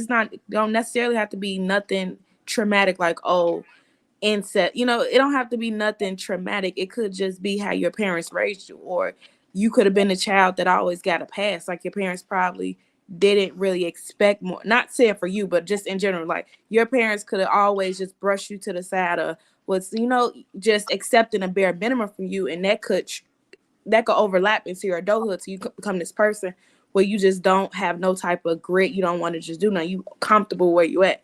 Like if your parents was complacent, or your parents was people that didn't necessarily care about anything, or your parents was, you know, everybody's childhood is different, so it doesn't necessarily have to be trauma that overlaps into your adulthood. But sometimes the smallest habits or the smallest things can, in your adult life, kind of, you know, keep you in a certain box or stop you from really being who you really truly meant to be. Yeah, because we go back to what Nene said. Nene was like, if I'm yelling, right? If I'm yelling at my kids, or I'm just a yeller, right? But I grew up in a household where I see my parents yell, right? It's not necessarily traumatic, but it's like you develop some type of habit that might not be beneficial to her kids. Where it's like, damn, my kids don't like when I yell, right? So, in my opinion, I'm gonna say I don't, because I've known you for years. So I'm gonna say that, in my opinion, I don't think you've yet to identify. Like, maybe you haven't come across. Maybe so. You see what I'm saying? Maybe the woman you've dated have yet to identify that, or maybe you again as a person have yet to identify. But I truly believe we all have developed some type of thing from our parents, or lack of, or some type of behavior that we literally are putting out in as adults, and we have to go back and be like, okay, hold on, why am I acting this way? Why do I talk this way? Why do I do this? Let me go back and fix it, right? And we're not gonna know being challenged. Yeah. It's those I wouldn't want to use the term loosely, but it's kind of like those demons you try to fight, you know. But it's like I said, you want to try and strive and be the best person you can every single day. So when you even if you look back at your past, just, you know, exactly what Kenya was talking about, even if you look back at it, you can say, well, I've come this far now, and so now moving forward, how can I be the better version of what my parents didn't do, or what they did do, whatever case may be. So that does actually play a factor as well. So I feel you on that. I feel you on that. All right. Well, since we got to that point, we got 3 more topics. This one, I want to see what y'all thoughts are. Now, this went viral a couple of days ago, and I want to see what y'all thoughts on it. Let me see. I gotta make sure. Last interview with comedian Chelsea Handler. And so, are you a virgin? Yes. That's not it. North, she'll go to her dad. She'll be like, Dad is the best. He has it all figured out. He doesn't have a nanny. He doesn't have a chef. He doesn't have security. He lives in an apartment. And she'll start crying. Why don't you have an apartment? I can't believe we don't have an apartment. Kim Kardashian says. So, this is the question. Do parents really understand that money doesn't matter to young kids, to our kids, right? Because Kanye, I guess, he downgraded his life. So he got rid of the nannies, he got rid of the chefs, and he is actually a hands-on father, even as a wealthy man. But then Kim, on the other hand, literally is everything is, you know, chef. Everything is just money over there. But she come to find out that the kids prefer actually being over there on Kanye's side, because it's like he's hands-on, everything is just it's one-on-one. So do we as parents today, and I really brought this question because I grew up in, you know, with our generation, as we are really, not the ones on the panel, but I'm just saying in general, a lot of us are really materialistic. We literally believe in, we got to go spend thousands and $1,000 on our kids, and that's what makes them happy. So do money really matter when it comes to the kids, or is it something, you know, is it time? Is it, you know, spending one-on-one, or is it money? What would you think? I'm gonna go with Kalila. I don't think kids care about money. I don't. I got 3 kids, and they don't care about that stuff. They don't even remember half of the stuff, the birthday parties and the stuff that we bought them 2 years ago. It's the time and the memories that they hold on to. You know how many times my kids reflect back when me and my husband took them to Disney World, and we went to California for like a week. They went to Disney World, then we went to Great America while we was out there, then we went to like another Legoland. We just went to all this stuff. They remember that stuff vividly. They don't remember how we was in Walmart and I bought them this $20 ass car when I really didn't have it, but they wanted it and I bought it. They don't remember that. They remember that the memories at Disney and Legoland and all of that stuff. So That's why I don't really do all of that money. Like my kids ain't really them type. Like I remember when they were doing that, when everybody's on social media sending their kids these gym shoes. It was like a pair of shoes from Walmart, and they was sending it to their kids, asking them what size they wanted. And a lot of kids was like, "Them shoes are ugly. I would never wear those." I sent it to my son. He was like, "Oh, are those gonna be for basketball? Give me a size this." Because my kids don't care about money. They not really name brand kids. You know, they just like getting stuff and receiving stuff, and as long as it's nice, they content. Damn, okay. What about you, Nene? Is your son and your daughter is they real like? No, my kids don't really care either. You know what I'm saying? I allow my kids to be kids. You know what I'm saying? I think a lot of parents have lacked to just let their kids be kids. Yeah. You know, like my daughter is 9. She still wear barrettes. I've seen other 9-year-olds with wigs on their head. I'm not judging, but you raise your kids how you want to raise them. But I'm just, my kids are just, I allow them to be kids. You know, my son and my daughter used to like wearing light up gym shoes. You know what I'm saying? Other kids might be like, I don't want them. You know what I'm saying? But they're kids. But like, what is it? Kalila? Am I pronouncing your name right? Kalila has said, like, they care about the memories. You know what I'm saying? Me and my kids went to Florida. My daughter like trampoline and she remembers stuff like that. She don't ever look at it like, oh my God, my mom just spent all of this at my birthday for what the hell is that? Sugar Factory. She don't know that. She don't care about that. All she knows is that she had a good time. She was with her cousins. She was with her mama. We sung happy birthday. She had whatever she wanted. That's what she needs to know as a child. She never needs to know about the finances of, you know what I'm saying? Nothing like that. Mm-hmm. And I just think that whole situation with Kanye and Kim, I mean, you got to look at the lifestyle Kim grew up in and the lifestyle that Kanye had before he became famous and things like that. But Kim, they got a lot of kids and she always with her kids. Kanye is by himself. You know what I'm saying? They're in two different situations, but I mean, who's to say? If Kim decided to give all them kids to him, circumstances may be a lot differently. But okay, I'm a challenger on that. Look, right? But I know women in today, right? Like with Kalila, she got 3 kids, right? I got 3 kids, right? I know women who 3 or more who's hands on with their children. Oh, absolutely. They don't have time for your kids. A lot of parents nowadays lack time with their children. And a lot of parents don't understand, like, kids just want time. Just sit up in a living room, watch a good movie, a little cartoon. That's what they like. Popcorn, give them fruit snacks. That's what they consider is like time. But that's why I think the Kanye's older daughter was saying she preferred, because there was another clip where she said Kim asked her daughter something about what do I do? And Kanye's daughter responded to Kim like nothing. And something like, you're an influencer, you don't do shit, right? So if you don't do shit, why you can't give us that same time that dad gives us in his apartment, right? Why we gotta have maids? Why you can't cook? Why you can't do this shit? And because you don't do shit. And that's what she had told Kim, like nothing. You don't do nothing. So that's what I'm saying. That's why I run a video up, because it's like, do money really matter to these kids, or do they really just want time? What you think, Kenya?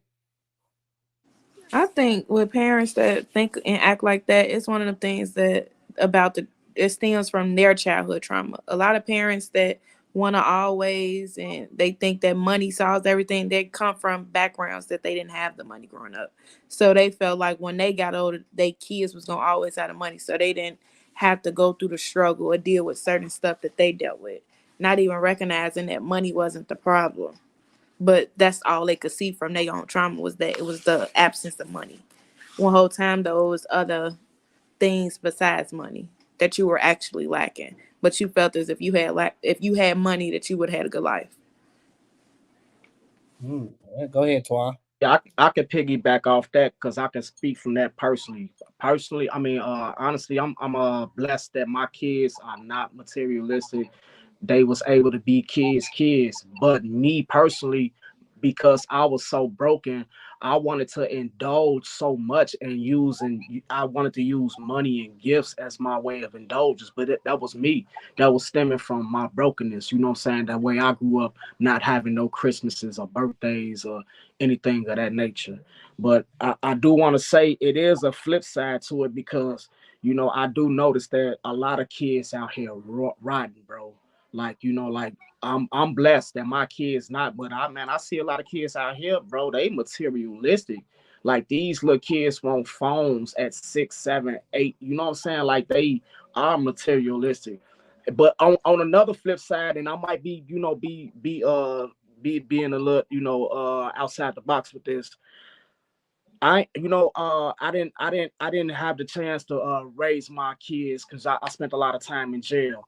But I do notice though, for real, bro, that a lot of women be needing help, man. Like, man, like I'm not saying that a woman needs chef and maids and all that shit for real, bro. But I am saying that it's really kind of hard raising kids. Like it might seem simple looking at Kanye, he doing it all, but bro, get him them 3 kids forever. That's a whole different thing. So I think a lot of women need help. I ain't gonna necessarily say that they should be living like how the Kardashian woman is, but I think man, the help is needed though, bro, for real. It is, but I think it's a way you go about doing it, right? I think at the end of the day, we as parents got to like some of y'all said, time. We keep putting time on the back burner when it comes to our kids. It's not the shoes, it's not the clothes. I've literally been around so many kids who've gotten older and literally they don't give a fuck about what they were given. They're gonna remember that you wasn't there physically. You didn't spend no time with me. You didn't help me ride my bike. You didn't do that. Yeah, you bought me some shoes. You bought me some clothes. I had some designer. But where's the time at? Right? So I think that's why I think we living in. That's why I posed the question because I feel like especially as Black folks, we're living in a time where we literally we kick time to the back and we like, here's your tablet, here's your cell phone, here's your video game, here's the clothes you want. Man, get out my phone. And that's good enough. We substitute time for materials. Mm-hmm. For materialistic stuff. Yeah. And that should be like, especially for parents, like, I don't know if they feel guilt, right? For that. I'm not a parent, so I will speak from the perspective that when I see something like that, because I have little cousins, right? They always have the latest stuff, the latest technology, the latest clothing wear and also, and that's all well and good, just for them to look nice.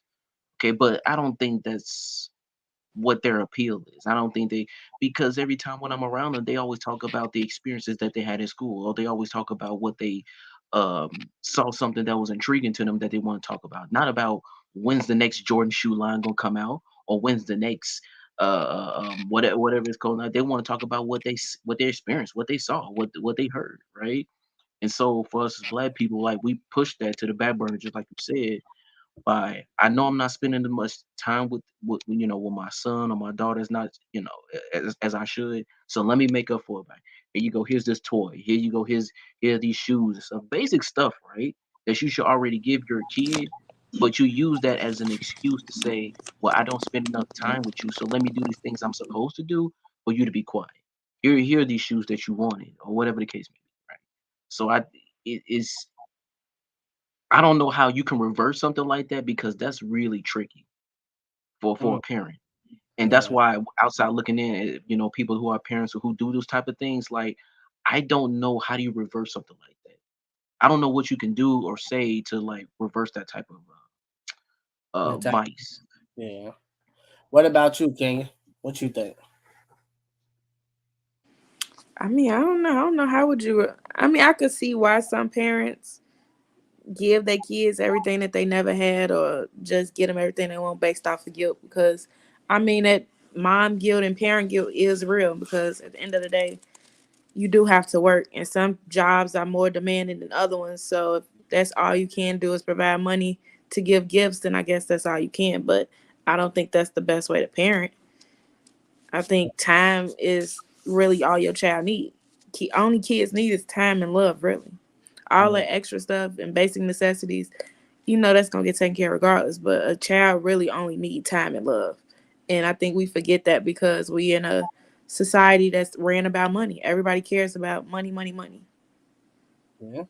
Yeah, I see more people buy their kids all type of designer than they tell the amount of designer they buy their kids compared to how often they tell their child they love them. Do you understand? Like, just as simple as that. I really rarely hear moms and dads tell their damn children, I love you.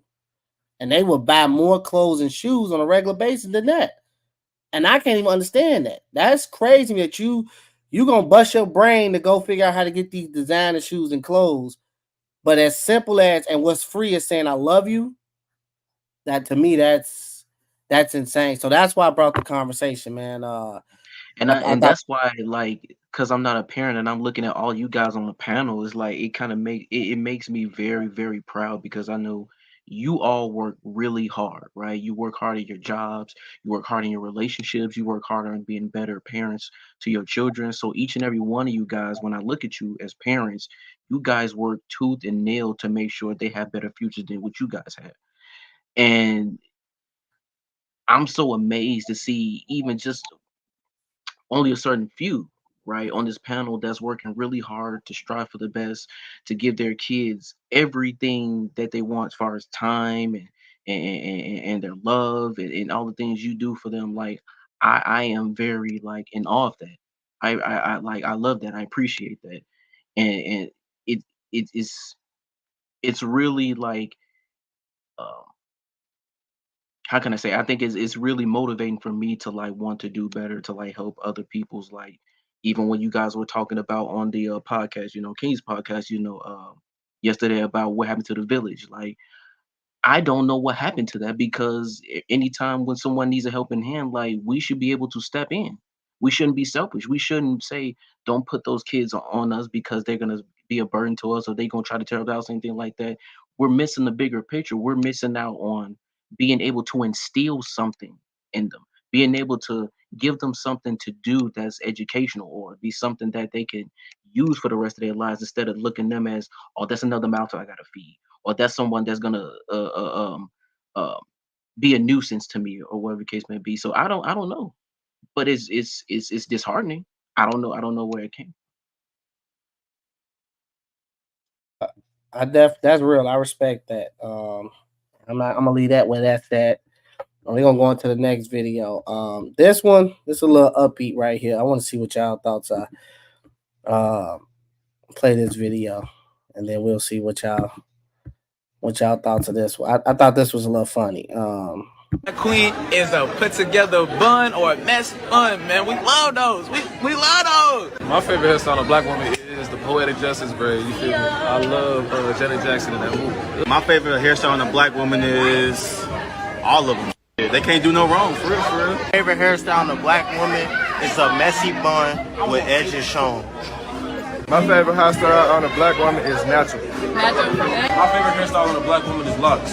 My favorite hairstyle on a black woman is locks. My favorite hairstyle on a black woman is locks. I love a good woman with some locks.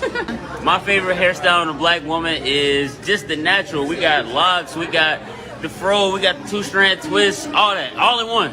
My favorite hairstyle on a black woman is locks. My favorite hairstyle on a black woman is a natural ponytail. You can't go wrong with doing your natural hair. My favorite hairstyle on a black woman is faux locks. My favorite hairstyle on a black woman is a natural silk press. Natural silk. My favorite hairstyle on a black woman is all of them because I love black hair.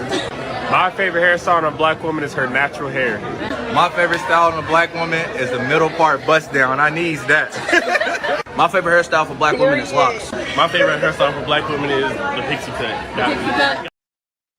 So what's y'all? But here's a twist though. It's a twist. Why is that? I mean, when it comes to a woman's appearance, why do females refuse to listen to men on what they like? Why? Now that's because they don't think we don't have any type of fashion sense. They just think we We don't know what the hell we talking about. For me, with the guy, I think there was a couple of guys that was talking about the whole messy bun thing. For me, my girl, especially, she look good. You can do no wrong with a messy bun, baby. I'm sorry. Whether we go out, we stay in the crib, it does something to me. So for me,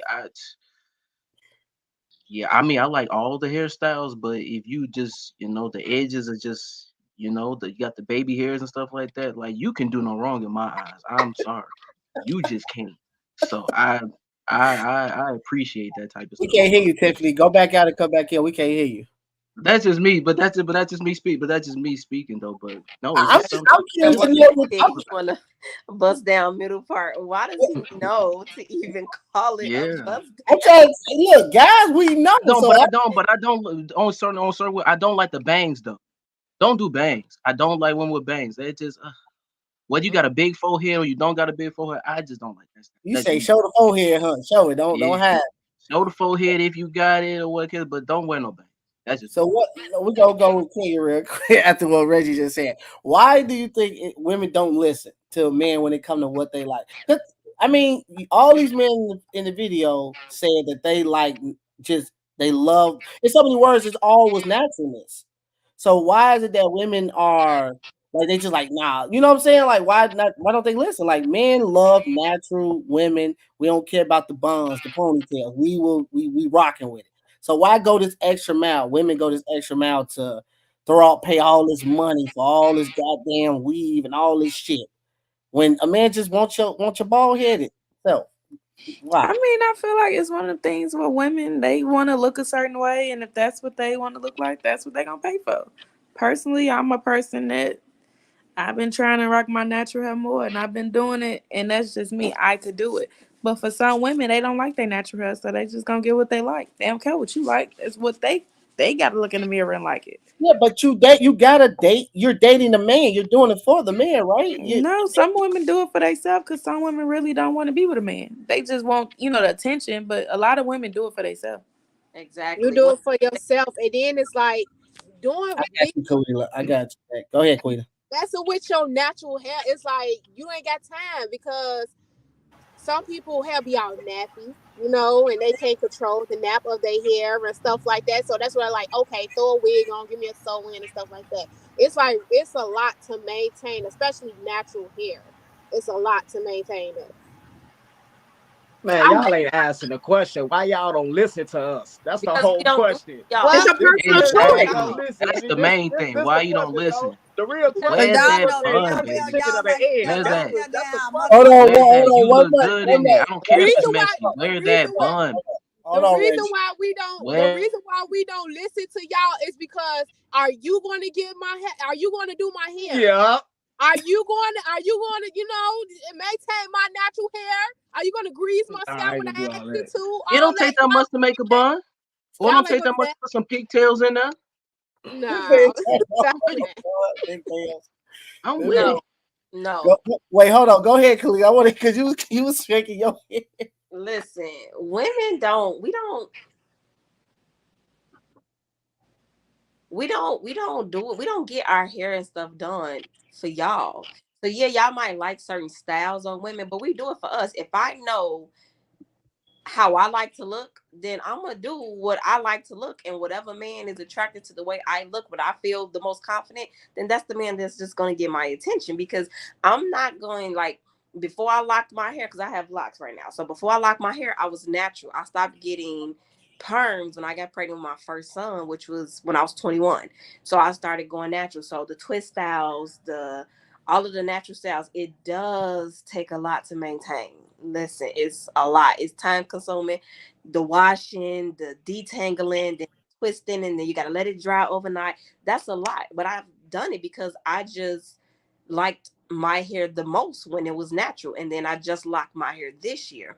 And it's men out there that don't like locks. They not the man for me because I like the way I look with my hair is locked. We don't do it for y'all. For my birthday last year, I got me a bust down wig, colored it ginger, and guess what? It wasn't, my locks was hidden, my natural hair was hidden. I didn't do it for no man. I did it because that's what I wanted to do for my birthday. That's the look that I wanted to go through for my birthday. That's it. That's all. You know what I'm saying? So It just so Kalila, why do women always say, "Do you like my hair?" Then, because that's the norm. Maybe I don't know if you do that in your relationship, but women always ask their men, "Baby, do you like my hair?" And if we say we don't like it, you might feel away. I'm not saying that you asking. We still want y'all opinion. So like, okay, my birthday was on the 9th, which was Thursday. So I was with my little guy friend and he complimented my hair, my lashes, my makeup. And he's not a big fan of all that stuff, but I still want his opinion. I still want him to tell me that I'm pretty just because like we still want y'all opinion, but that don't mean, you know how Drake said, you don't do it for the men never notice. Women get their hair and their makeup and all that. We do that for ourselves. It's not about y'all. So when y'all say, why y'all don't listen? Because it's not like I might get my hair done for us in a style that I know my man like, because that's what I want to do at that time. But who I am overall and what I do with my hair overall is for me. I gotta feel good. Imagine my man liking a style on me that I don't like. Not even that.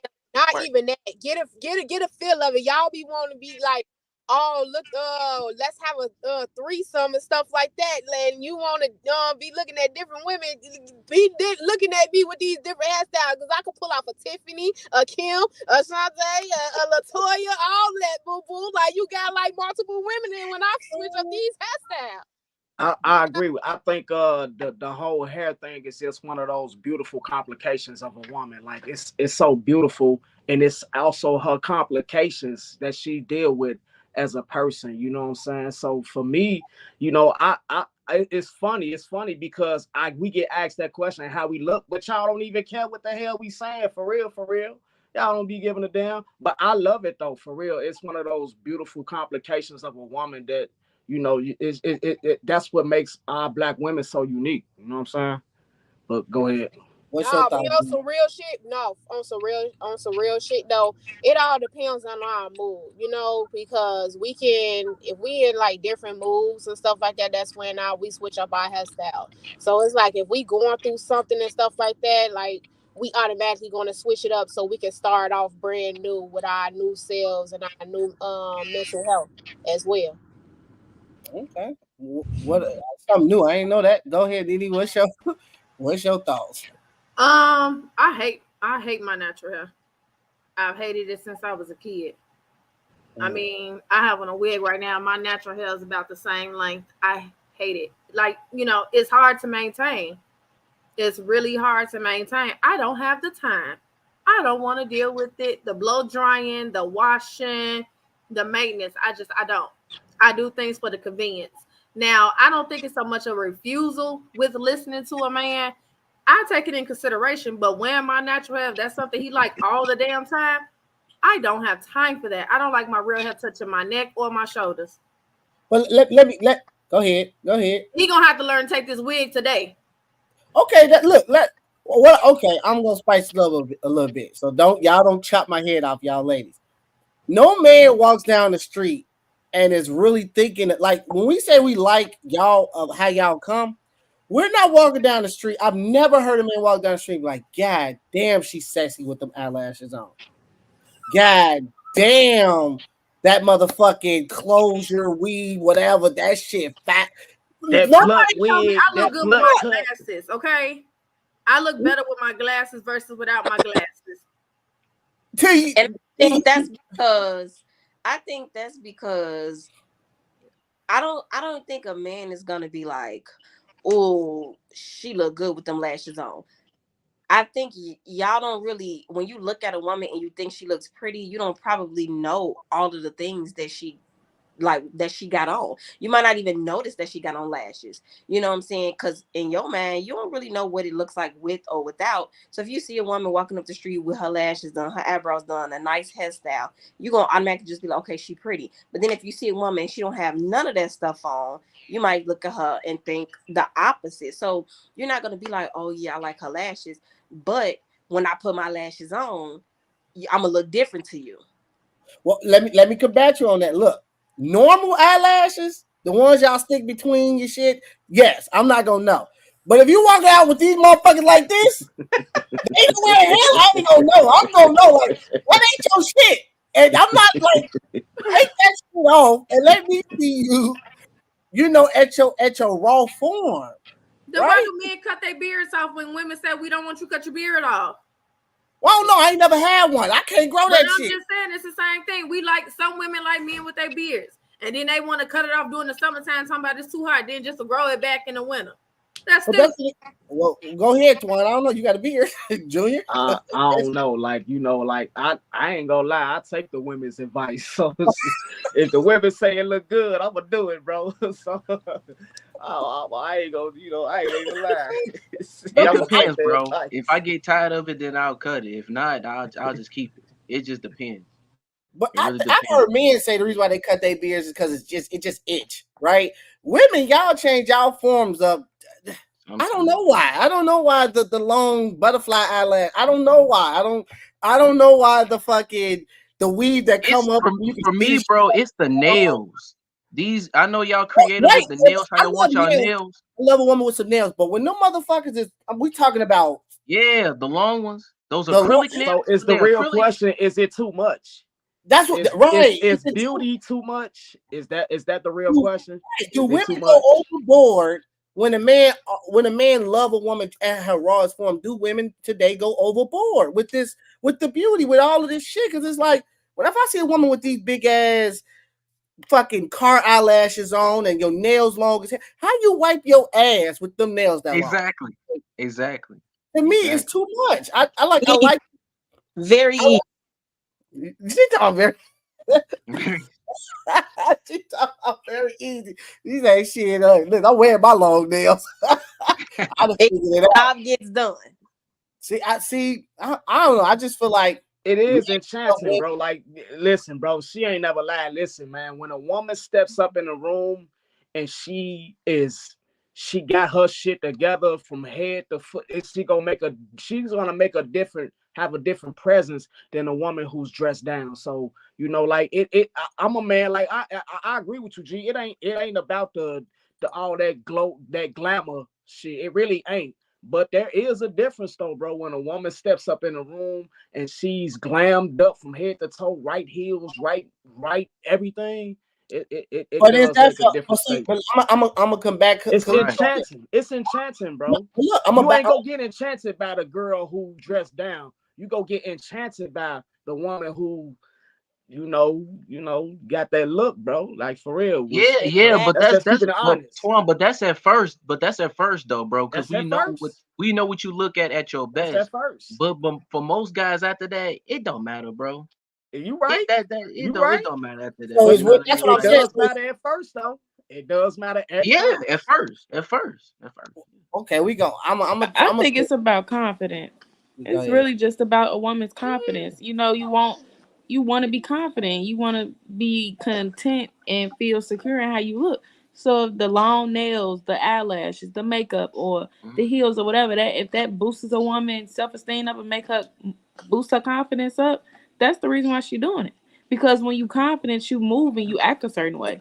You don't want to be looking all dusty and crusty, and especially compared to other women, and everybody else all did up and you sit there looking regular. How you gonna feel?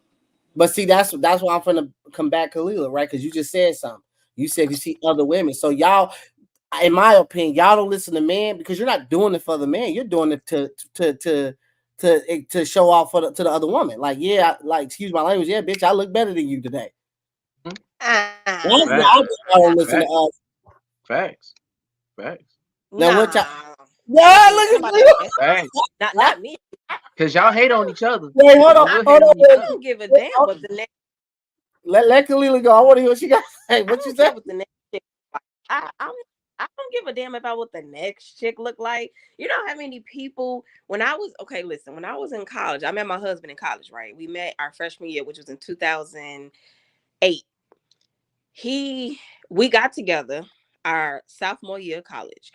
At the time that we got together, we was fresh on campus. We just used to be together. It just used to be me and him. And then after 2 years, we got pregnant with our first son. We had our first son. Our son's first birthday, he crossed alpha. As soon as he became an alpha, everything changed. He started getting all this notoriety, all these girls, all these people. And a lot of the AKAs and the deltas that started to have like notice him and have crushes on him and want to be with him, they literally used to be so angry that he was with a person who was natural. I didn't wear makeup. I didn't wear fake lashes. I didn't wear weave. If I went and got my hair done, I was getting me a wash and set and just wearing my regular sweatpants to class.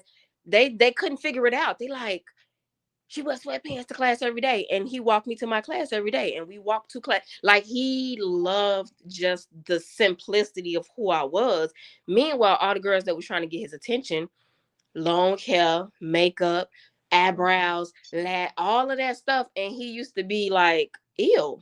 And they just couldn't understand it. You know what I'm saying? So for me, I've always been comfortable being the regular chick. I never cared what the next girl looked like. So it wasn't like I'm trying to get myself done to look better than them, because if that was the case, I would have been trying to compete with all of them girls back in the day when me and my husband was still just boyfriend and girlfriend. You know what I'm saying? But it's like, I didn't give a damn. I used to see all them girls with the name brands and the long weaves, and I would gladly go get my hair washed, blow dried, and flat ironed, throw on some jeans and a t-shirt, and go about my day with confidence, because I knew that's what my man liked. I knew that's what he wanted. He was okay with who I was as a person, and what I was comfortable with, because I was comfortable being just that regular girl, sweatpants with my hair tied. You know what I'm saying? So it ain't about like, oh, I want to look better than her, or I want to do one up on the next chick. It's a lot of women that's like that, but I just was never one of them women. That's why I can wear locks and be comfortable. I had a friend tell me last year, girl, don't lock your hair. What she say, like, you want to look a certain way, and I just felt so ugly when I had my locks, and I'm like, damn, you feel ugly when you had your locks? She like, yeah, that's why I cut them. Well, that ain't me. And when I locked my hair, my confidence skyrocketed. You know what I'm saying? A lot of women are not comfortable wearing their natural hair. I'm just one of them women. I just work better being like my natural self.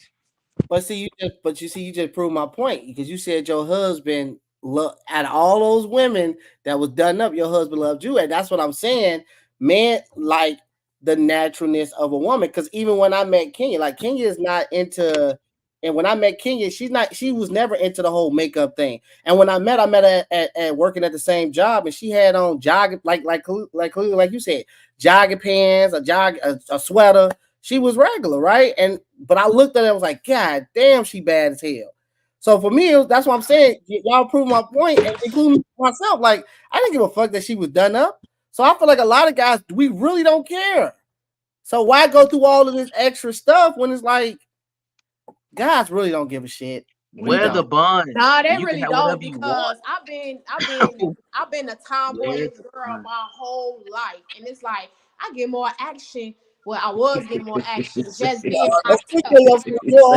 Now you get more action. And I was just like, cause I'm tomboy. I wear my jeans, my gym shoes, and stuff like that, and get my hair done. And they're like, oh, and my natural hair that. And they're like, oh, you so pretty.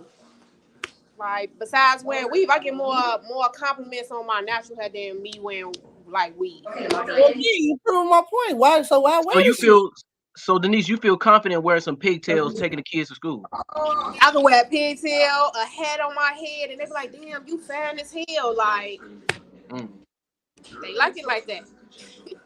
Vanity plays a big role into this, man. It's got a real grip on the women, not just black women, but the women of American society, period, bro. They so caught up in, and it is competitiveness, man. Like for real, it is a very hard hint of competitiveness with women when how they deal with this beauty thing. It's because we really ain't in the picture for real.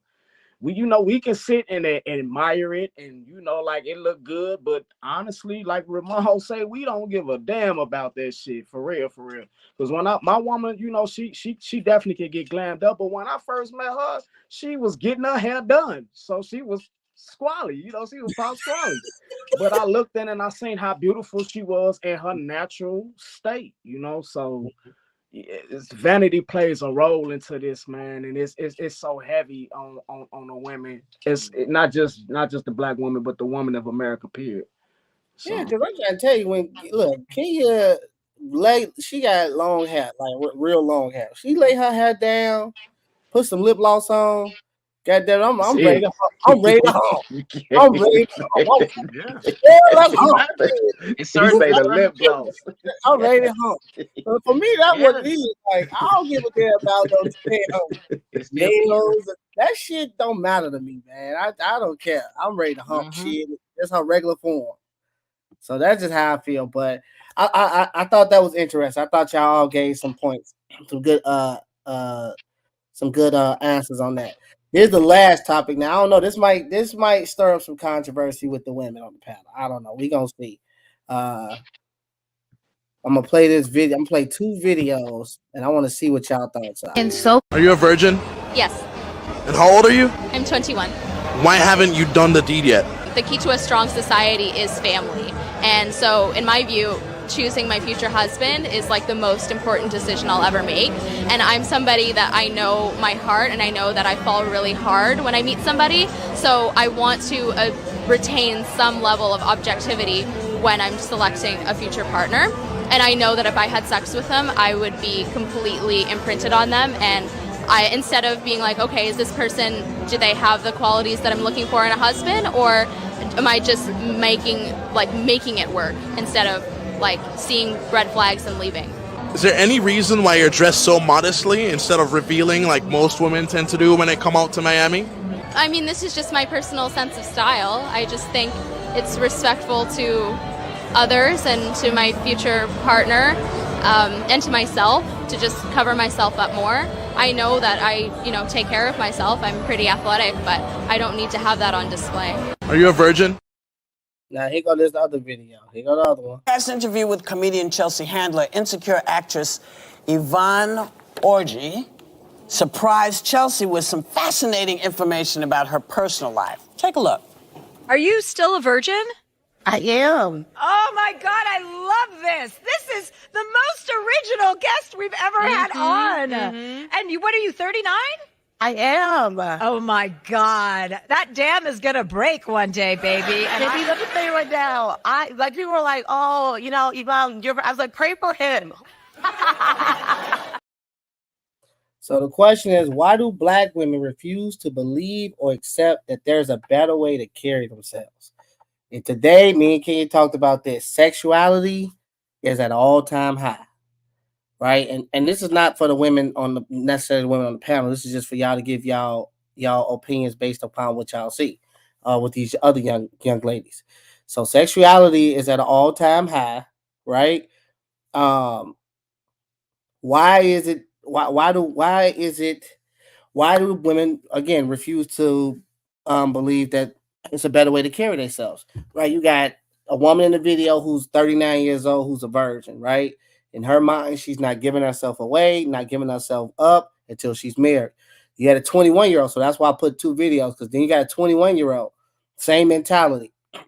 Do not believe in being imprinted on or getting imprinted on, or imprinting on someone without marriage. Do not believe in revealing herself to a certain extent because it's for her husband, right? So why do women refuse to believe there's a better way to carry themselves, and it ain't always got to be on the sexuality tip? We gonna go with Kenya. Let's see what you got to say.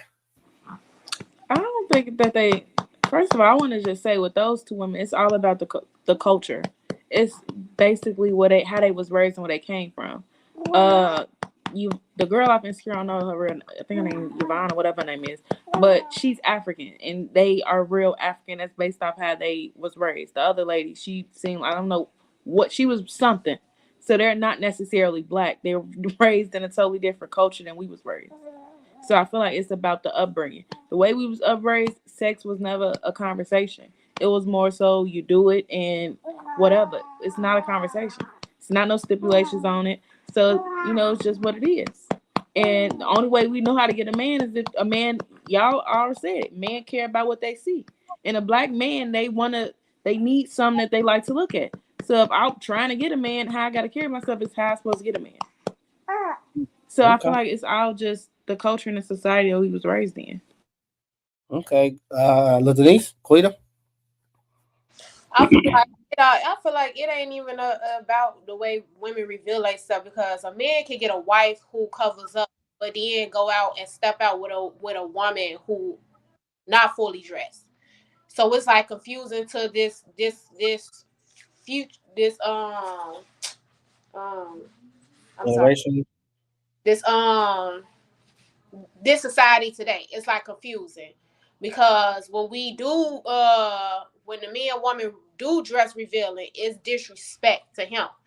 But it ain't disrespect when his side chick do it or something like that. So it's like confusing the women. Like, it's like we don't know what we do. You know what to do. Okay. Nene, you still there? I'm just eating. No, you good. Go ahead. What's your thoughts? I mean, like we just said, how are we supposed to know this, that, and the fourth if you sitting here seeing one chick and she got a nice body, fat ass, and then that's what you attract, but then your wife at home ain't got no that. Nothing. You know what I'm saying? But you got some women who just dress how they want to dress. And I've said before, and I'll say it again, how you dress sometimes is what you attract. So you have to be, just a little, gotta be a little cautious about certain men approaching you and how they think of you by just your presentation. But you know what I'm saying? Appearance sometimes can be deceitful. You know what I'm saying? I might dress half naked outside and whatever, but I'm very wholesome. You're not gonna sit and call me no bitch or this, that, and the fourth and think that's cool on this end just because you thought because I got my titties out or you know what I'm saying, you stand a few thighs or legs or whatever the case may be. Now, I don't know as far as a better way to carry yourself. I'm not quite sure what that means because it all depends on the situation. Okay. No, just sexuality rise, right? Because again, sexuality. Let's just talk about that too. Sex sells nowadays. Okay.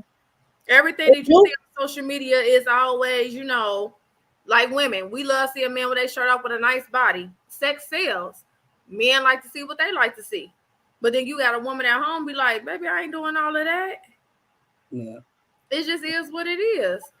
Okay. Go ahead. I'm gonna take it a step further, and man, I might have a biased opinion on this situation, but I think that the woman is dealing with an identity crisis right now in this time. I think it's more like, like to me, and like I said, I'm looking at it from my perspective. Woman is stepping into her what's the word, independent, that independence role, and it's like, okay, it was like, man, like everything was like shunned, like you couldn't be a hoe, you couldn't dress, like you couldn't do nothing.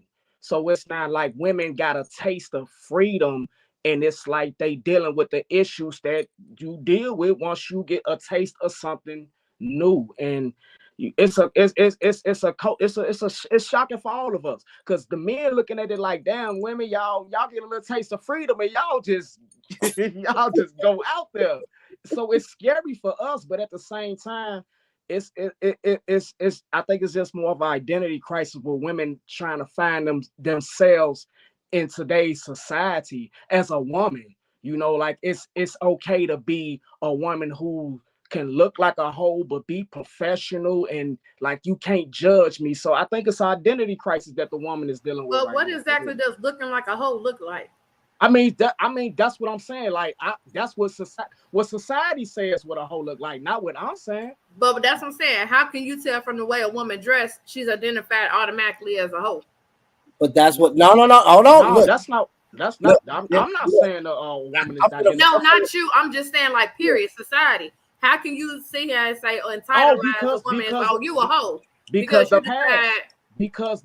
past dictates that. The past, in the past, you couldn't go to work dressed a certain type of way. The past dictated that a woman wasn't able to. So it's like we look back at the past like they didn't do it then, they was considered as a hoe. So that's the only thing that's kind of like giving. But red lipstick and red nails identify certain And women. that goes back to what we were talking about. That's true. That goes back to what we were talking about, that list, having a list. Mm-hmm. No, okay, look, I'm gonna come back. I'm gonna twist it up. You know, I gotta come at y'all and listen. Okay, Nene. So let me say this then. You got a son and a daughter, right? If your daughter was, and I'm gonna ask the same thing with your son, if your daughter was to walk outside half naked as an adult, how would you feel about that? And then second question added to that. If your son was to literally say Thanksgiving came, your son brought in, I'm talking about all the way revealing half naked ass girl to the family dinner. What are your thoughts? You just messed up. My daughter would be an adult. She's an adult. Okay. I can only give her and instill in her how she present herself. Just be prepared for how certain people are going to look at you and what you're going to attract, possibly. Mm-hmm. But you're an adult. Okay, teenage. Wait, let me go back there. Teenage. I'm bringing home a girl. I can't do nothing about what another woman raised their child as. I mean, my son is 16. He what y'all call them? Hoochie daddy shorts. And I was just so in distraught. Okay, let me just say that. I was in distraught because I'm like, what? You are showing your thigh. I'm like, I'm used to boys wearing shorts almost to their knee, honey. And I was just like, what are you doing? Put it up. You know, I'm like, this is supposed to draw. No, but look, that go back to the questions. Listen, only thing I'm trying to get you to understand is back then that was if I'm using the word right, a mystique to women. It was to a man, right? Women did not carry themselves with everything out. It was like, this is for my husband. So with sexuality being so high and out there, is it not another way? Because I mean, husbands cheating every day. Not you. I'm just saying some husbands just cheating every day, honey. They just doing what they want, sucking and fucking on some things that just walking past. You got a wife that's at home that's gorgeous. You see her fucking on a mosquito. I just don't get it. But it's just what it is.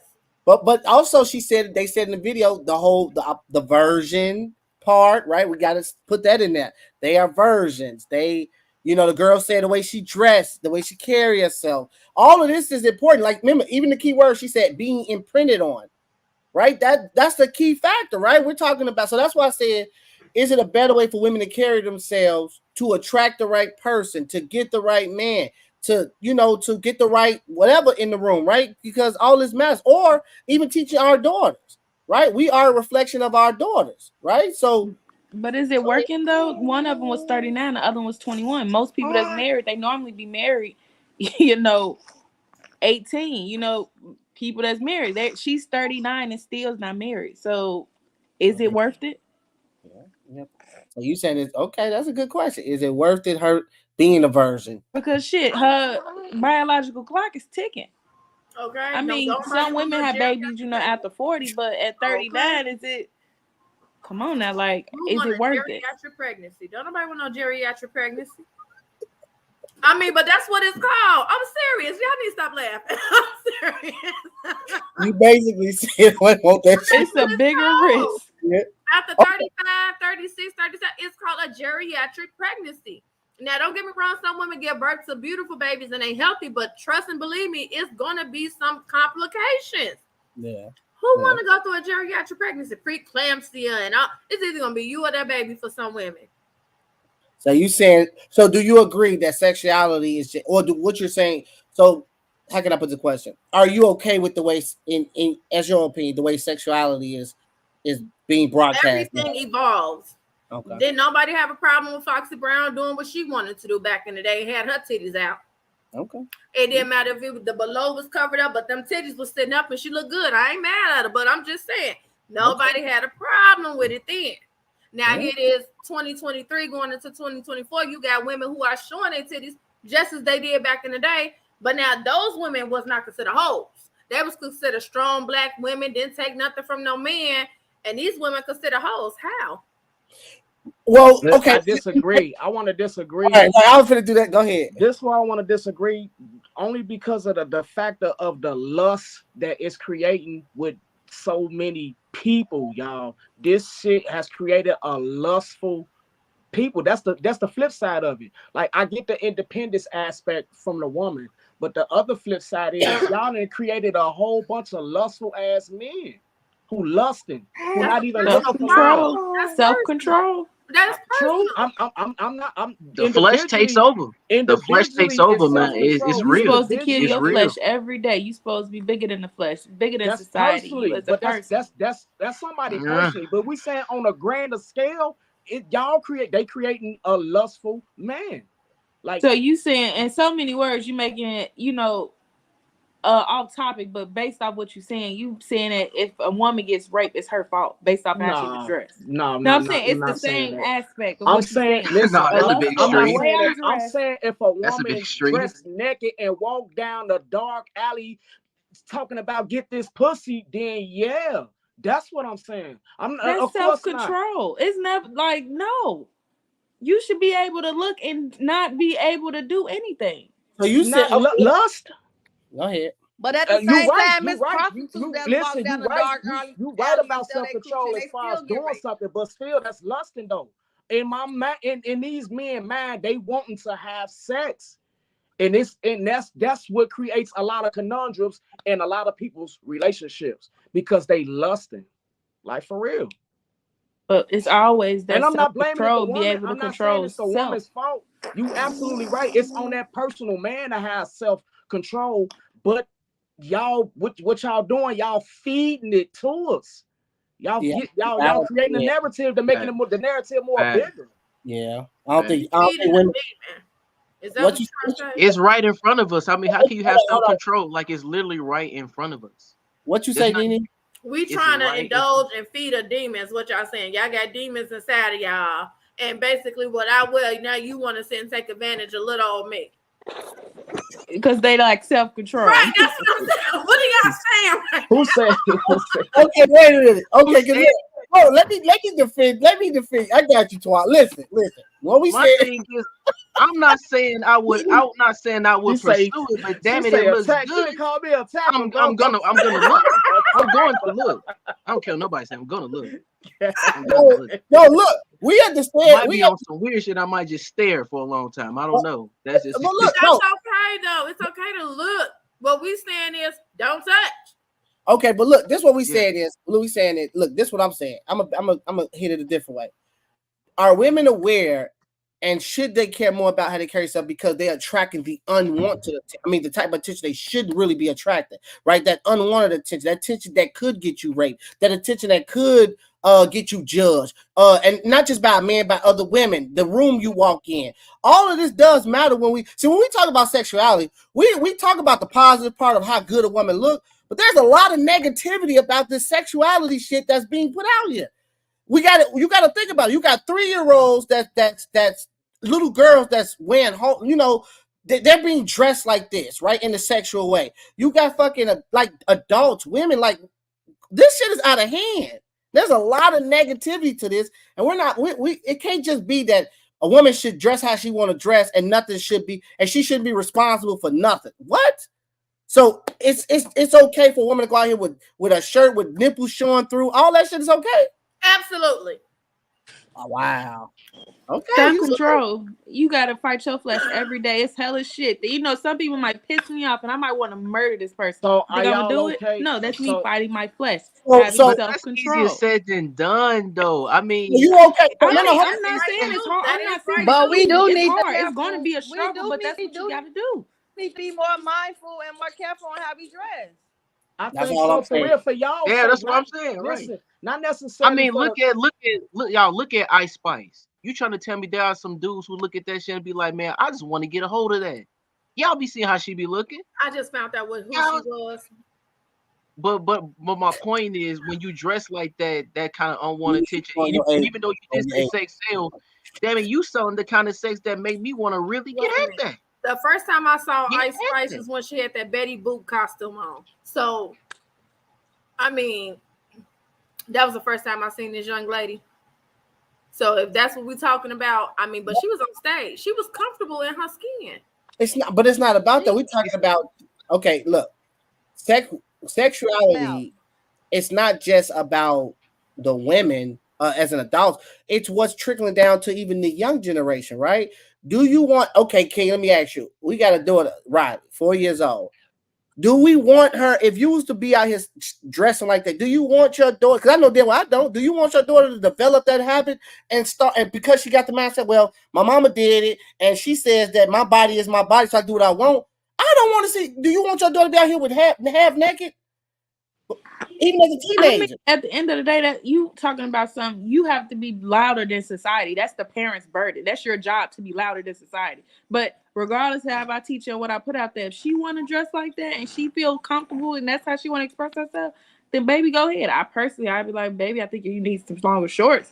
But if you comfortable and that's what you feel like you okay with that, then you okay with that. Well, how am I going to subject your body? That's your body. Okay.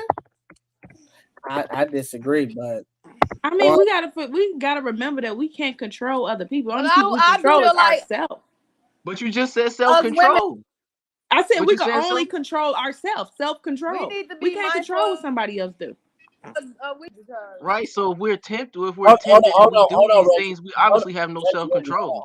Hold on. Tiffany, what you was gonna say? We need to be mindful of what?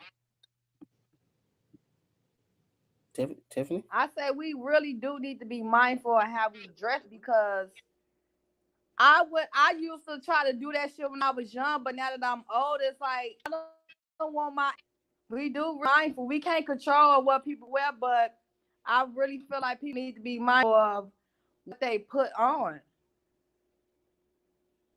And it's that's all I'm saying. Look, like dress down and still look pretty and stuff.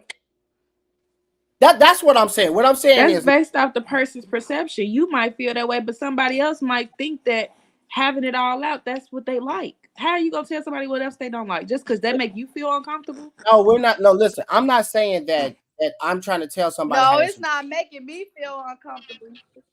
I'm not saying, look, I'm not saying that I'm trying to tell a woman how to dress. What I'm saying is, we all grew up saying with our parents saying it's not what you do, it's how you do it. So what I'm saying is, a woman can have on a two-piece, right? I'm gonna give you an example. A woman can be at the beach with a two-piece on. Cool, no problem. But do she gotta literally take a picture? If she took a picture with a two-piece on, do it gotta be with her legs cropped open where I can see her whatever fuck you call the damn shit, her coochie print? That's what she wants, if that's the attention she wants, is that not what? That's why I'm saying, are we not recognizing the sexuality is getting out of hand to a certain extent? Are we really gonna sit here and say there's not a negative parts about it, and it's not what you do, is how you do it? Unwanted attention. A woman can be unwanted. You could be. It ain't how you. It ain't what you go about. It's how you go about it. How do you go about being sexy? Yeah. You can show a thigh, but you ain't got a motherfucking habit where you got. Come on, now we're talking about women out here with a motherfucking net on, nipples out. We're talking about a woman literally with a motherfucking net jogging suit on, see-through, whatever, with no panties on. Because it's like that because y'all make it that way. Because if we dress how we dress, fully clothed, like say if I dress fully clothed and I post a picture just randomly, fully clothed on social media, and then it gets like 3 likes, and then you come to this next photo with a bitch who titties hanging all out, nipples showing like that, who get 1,000 likes, because that's what y'all do. Yeah, she got a point. Damn. That's what y'all do. Y'all do that to the women. So the women be like, okay, damn, this girl got such and such many likes because these niggas are liking her. Let me go ahead and do that, and I get the likes. You feel what I'm saying? Like, y'all do that. We don't do just say, okay, we finna be wholesome and dress all out. Like, y'all do that to us. But it feel like what we was talking about earlier, the other episode when you was talking about being in competition. You're in competition with another woman. When we was talking about that earlier, so it's kind of like there's something that's competition. No, she got a point, but I want to hear what she got a point, Reggie. Go ahead, Twan. Listen, I'm a double down. I think this is a great opportunity for the woman. You know, like, man, like for real, like I get it, man. You know, like in yesteryear, man, like it was a lot of restrictions on the woman, period, man. So it's like I understand that women, I can understand that women are identifying their sexuality with themselves, like that's how they identify themselves sometimes.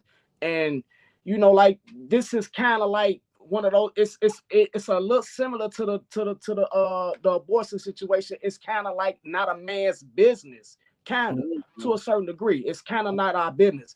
But this the thing though. We ain't living in a society where it's safe enough for that mentality. The environment that we living in, unfortunately, it's a lot of people who you putting yourself at risk. So it's like for me, I say, go ahead, woman, go ahead, show yourself, do your thing. But this the thing, the society that you doing it in ain't really ready for you. They lustful, they crazy, you know. So y'all taking a risk. So that's just my opinion on it. Oh, I agree. Okay, I like that. Yeah, I agree with that. But I think we forgetting the real reason why people do it. You got to know that sex sells. With Instagram, with these sugar babies, with these celebrities that's flying bitches out. If I want to get that, like, women make money off of that. Everybody want to talk down on a woman that's half naked and wearing this, that, and the third. People actually make money off of this. So it's not like they're not doing it for no reason. Yeah, they getting attention, but the only way I'm getting the attention is if I want the man with the money, the celebrity, I want to get flown out, I have to get the attention. If I want to make money, I have to, you got to have something that you like. So I feel like it's not necessarily, that they don't care about themselves or they, that they just don't want to be wholesome. It's more so shit, I need to make some money. I got a nice body. I got some nice boobs and shit. Sex sells. I know men are animals. Men gonna pay for it. So shit, it's for sale. She's got a point. I think. Well, I'm not. If I brought the conversation up, which I did, I gotta take accountability as a man. She's right. We do lust for this shit. Even though they doing it, we paying for the motherfucking OnlyFans. We paying for the coochie at times. We going to the strip club throwing that shit. So, I mean, we kind of are part of the problem. But don't you as women, I'm not saying you guys on the panel, but don't y'all feel like ostracized? Like, let's say y'all not doing it for money like that, but y'all go out, y'all outside with y'all girlfriends, and y'all dress like that, and you get that kind of attention from men. They just staring, just looking at you, right? And they look like all predatory or what the case may be. Like, don't you feel like objectified or vile? That's a good question. How do y'all feel about that? If y'all come out the house half naked and a man just looking at because there's such thing as fucking a woman with her eyes. I've seen it. So when a man looking at y'all and he look like he fucking the shit out you with his eyes, how does that make you feel? Like, or does that y'all make y'all like, let me do it again? Or is it like, ugh? You can look but don't touch. Because if we see a nigga trying to stare at us up and down, we're like, what the fuck you looking at, nigga? My point is that. Oh my God, no. What the fuck are you looking at, bro? Stop fucking looking at me, just bro. Look, but don't touch. Yeah. And men do that regardless of what you got on. You could be fully clothed and a man to sit there and look at your ass like, damn, what I do to her? Like, that's not really what you got on. Yeah, this a bad example because women get I fuck. That you too pretty to be mugging. Smell. But the thing is, so y'all won't feel away. Y'all won't feel away. So if a man just looking, just like, and he looking at it's something that they used to. It's something that the woman has become used to. Like she's used to getting hit on, flirted on so much that and maybe I'm being a man. It's like for the most part they ignore it. Sometimes they kind of need it though. I ain't gonna lie. It's like sometimes a woman need a certain compliments. I ain't gonna lie, for real. But to be aware is to be alive. Some women know when a man is approaching her is a creep. Okay, there's no way you can't sit up and tell me that you didn't know that man was a creep. We can see if we can all be outside watching our own surroundings. You think we ain't looking at a man watching us? Because 9 times out of 10, to be aware is to be alive. That same motherfucker staring at us in that club or whatever might follow us to our car. You know what I'm saying? While we walking down to get to our car late at night. You gotta pay attention at all times. I didn't come outside and think I'm about to be raped or chased after or stuck up or nothing like that by some creep. Men are just creeps. But let me ask you, Nene, are you okay? If you go outside revealing, are you not scared? Are you Listen, not? I was just outside showing it off for Halloween, okay? I had me a funky time. You weren't scared? No, the hell I wasn't. Okay, to be aware, to be alive. No, Okay. I have my whole FOIA card. I wish a nigga would. Please excuse my French. I don't know what y'all, people watching. I don't know if y'all offended by that word. So you really cool with that? You know, a guy that's looking at you, it don't phase you or nothing like that. He just like, this man is looking at me. Do not touch me. That's all I ask, because you in my space. Now, whatever you do and whatever happened to you after it is that you touch me, after I've already said, because that's my trigger. Don't touch me. Yeah. If I told you automatically, please do not come into my space. COVID is still real and all types of other stuff. Just don't touch me. Don't get in my space. I didn't come outside for no We man. can say as men, we definitely don't identify, because if somebody look at us the wrong way, we got a problem. You're right, thanks. But some men, y'all strong for that. No, I'm just saying, y'all strong for that. Y'all done have built up a lot of strength to be able to deal with that type of stuff. Because man, we couldn't handle it for real. Hell no. For real, you looking at me for man? Yeah, but Twan, that's based off of niggas looking at us. But if a woman, no, I'm just saying, like, you right. I'm not looking at it for us as a sexual. I'm just saying, period. Like, just the idea that somebody staring at you, women got used to it. They can deal with it differently. Like men, I couldn't. But it's a difference, right? Because look, sexually, it's a difference. If another man look at us, not no gay shit, but just looking at, we looking like this nigga got a problem. Like, hey, you got a problem? Yeah, but if a woman stare at us, that's unnormal. So we looking at this like, damn, shorty, what she looking at? It depends, though. No, bro. Yeah. I don't know. The way this world set up, that ain't normal, listen, nigga. man, listen. That bitch probably We trying know to if a set you woman up. flirting with you, we know if a woman flirting. But if a woman's staring at you, I don't know, setup. bro. You You better might run. look at that bitch What like if she she got a weird smile on too. her face? She flirting, she winking at you and shit. No, that's a straight setup. Just like Yeah, I don't trust to be her. aware is to be alive. Y'all not listening to what I'm You saying. don't trust this Twan. Twan don't trust it. I ain't trusting it. What you staring at me for, lady? My point exactly. But You she gotta look, be Twan, but she aware. look good, bro. She look real good. I mean, you listen.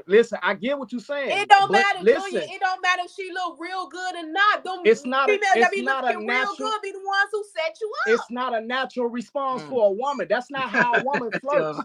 So when a woman's staring at you, bro, watch out. Come For on, real, watch. 'cause that's not how a woman flirts. That's not how she gonna send you her signal. Hold on. No, I got to question that, because I remember one time. This might be too much information, wife. Like last time. So look, Long time ago. Long time ago. I remember I used to work at Jules, and I remember girls walking up to me saying, "I just want to fuck." Well, how am I supposed to take that? Right? Because you sitting there saying it could be weird, but we got women out here that's really, really like aggressive when it comes getting their man. And so she walk up, nigga, I just want to fuck. It's women out here like that. And they ain't trying to set you up. They just straight up like, nigga, I like you. I want you. She was verbal, though. She was verbal. She wasn't just staring at you like a damn creep. But we supposed to have self-control. We keep saying we supposed to have self-control, right? So Any we don't person like. that stares at you, I consider a creep. Because what you doing?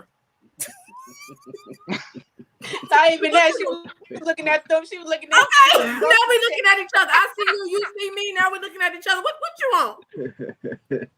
Right. She wanted to be your neck, grandma. Right, but Okay, but that's the thing. You made it known saying that as long as you don't touch me, right? So if I'm looking at you, you looking at me, we just gonna keep looking at each other. Now we're looking at each other. You damn right. Just don't walk up and like. So look, okay, so let me ask you this, Mimi. Last question, right? And all y'all else, I want y'all to answer too. So if you, like you said, you was very revealing Halloween. How should a man approach a woman that's very, very revealing? How should he approach you then? Without touching you, but how should he approach you? Still approach her as a lady. Okay. Because I don't dress like that on the norm. I'm a whole fucking nurse. You think I'm about to sit here and go to work the same way I dress for Halloween? I'm not at work. I'm not on the clock. Okay. I'm still a professional. I'm still a mother. I still handle myself and carry myself as a woman. Approach me as a woman with some respect. I wish a man would like, what up, bitch? Like, what? Yeah. But you got some men who are bold, but sometimes you gotta look at it this day and age. Some women are technically afraid to talk to some men because motherfuckers are shooting women just because she don't want to give him his number, because she don't want to say, hey, my name is such and such. You know what I'm saying? And just like we just said, a woman could be staring at a man, be setting her up at the same, you know what I'm saying? It's crazy out here. Yeah. Okay. What about you, Kenya? How would you, if you went out revealing, how would you same thing Nene said, be approached as a lady? Absolutely. I mean, at the end of the day, a woman is still a woman, regardless of what she got on or how she looks. She's still a woman. So if you a man that you feel like just because she dressed revealing that you gonna treat her like a hoe, you need to go seek help and you need to really fix yourself. Because at the end of the day, if I see a man that look like a thug or a homeless person, they still people. I'm gonna treat you as a human and as a woman or a man. I don't give a fuck what your background is or how you carry yourself. I'm still gonna treat you as the same respect that I want you to get to me. Okay. I respect. Go ahead, Twan. I honestly think the approach is dead. Like the holler at is definitely dead. Like the approach, we need to kill it because it's like you're right. The only way you can really especially considering that women so they dress and sexy like here. The only way you can really approach a woman is on a natural, how you doing, respectfully. So it's like the approach kind of is dead, bro. Like trying to holler at women it's a dead art. Like you can't do it because how do we? We used to be able to say certain things. So now it's like I can't say certain things because like, am I trying to come at you like you a hoe? Am I trying to come at you like you a woman? Like, you know what I'm saying? So the whole approach to me is dead. The holler at is dead. We need to kill it. That because now look, I just seen the video. I want to see what y'all gonna say, y'all women. I just seen a video where a guy was doing a test and he was approaching all the women that were half naked. He approached them correctly, but they gave off the energy that he was trying to treat her like a hoe. So do women who dress like that naturally in their mind, any guy approach them that they thinking that because they look like he think I'm a hoe because I look like this? Because he literally went up to every girl who was half naked and he was like, "How you doing?" politely, and she came out with the worst energy, like "Get the fuck away from me," as if he was finna treat her like a hoe. So my question is, looking at that video, why wear that type of shit if you yourself in your mind gonna think you a hoe when the dude approach you? Cause she knows she look like a hoe. It ain't even that. How you know she wasn't in a bad? How you know she wasn't in a bad mood? Like she told him. On that, all the women he approached like fucking 15 women. Or maybe it was his energy. Maybe he had a negative energy on him that just came out politely. He said, "How you doing?" I mean, somebody could say nice words like they mouth, but their energy could still be fucked up. Man, y'all, hey man, listen, man. That's great. So how are you doing, man? Y'all just sent me in the memo. Y'all X'd out a lot of things that was on a whole list, and y'all had a secret meeting or something. I don't know what happened, but y'all include us in on the memo because we just all of a sudden look it up like, damn, this used to be on the whole list. They like, no, ain't that, bro. Yeah. Send us the memo so we can know, y'all. Right. Tell us what the fuck it is. Your wholeness can be converted, is what they say. If we can't say, "Hey, how you doing?" politely, if we're not saying it the right way, I think something wrong with us. Like we going down a deep rabbit hole. No, listen, I'm trying to tell you. Listen, a woman, I've seen this. Women dress really provocative. A man can approach a woman like that, politely, nice, and all of that.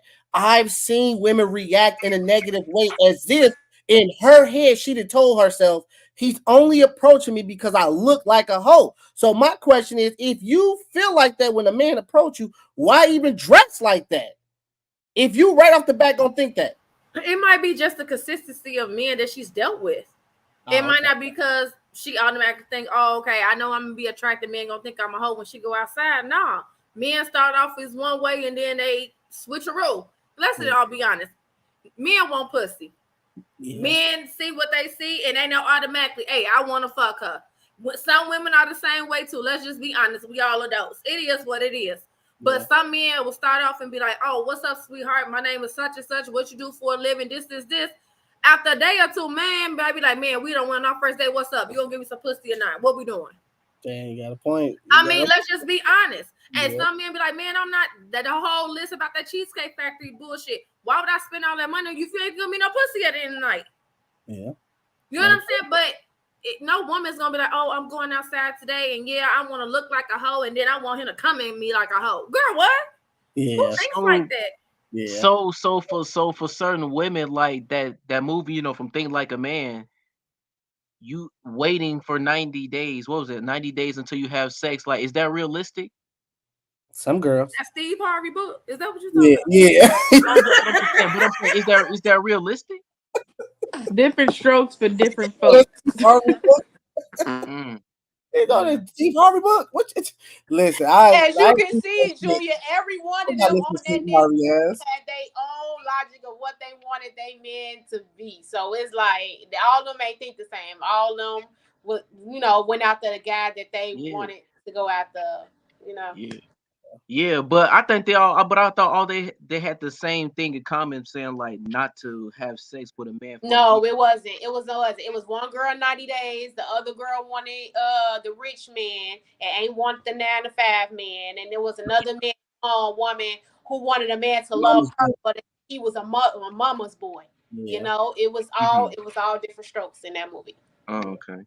Oh, well, look, I thought this was interesting. Tonight was interesting. Y'all gave me a different perspective of a lot of shit with the hair, with the way you dress. Baby, wear that bun. That bun. You got whatever you want. I swear. That bun. I got. Look, and before we end with that list that you just said, the cheesecake shit. Me and King literally just went to Sam's Club and seen a man take a woman out to Sam's Club and sit down and have a fucking lunch together. Boy, That's why I tell y'all Portillo's be lit.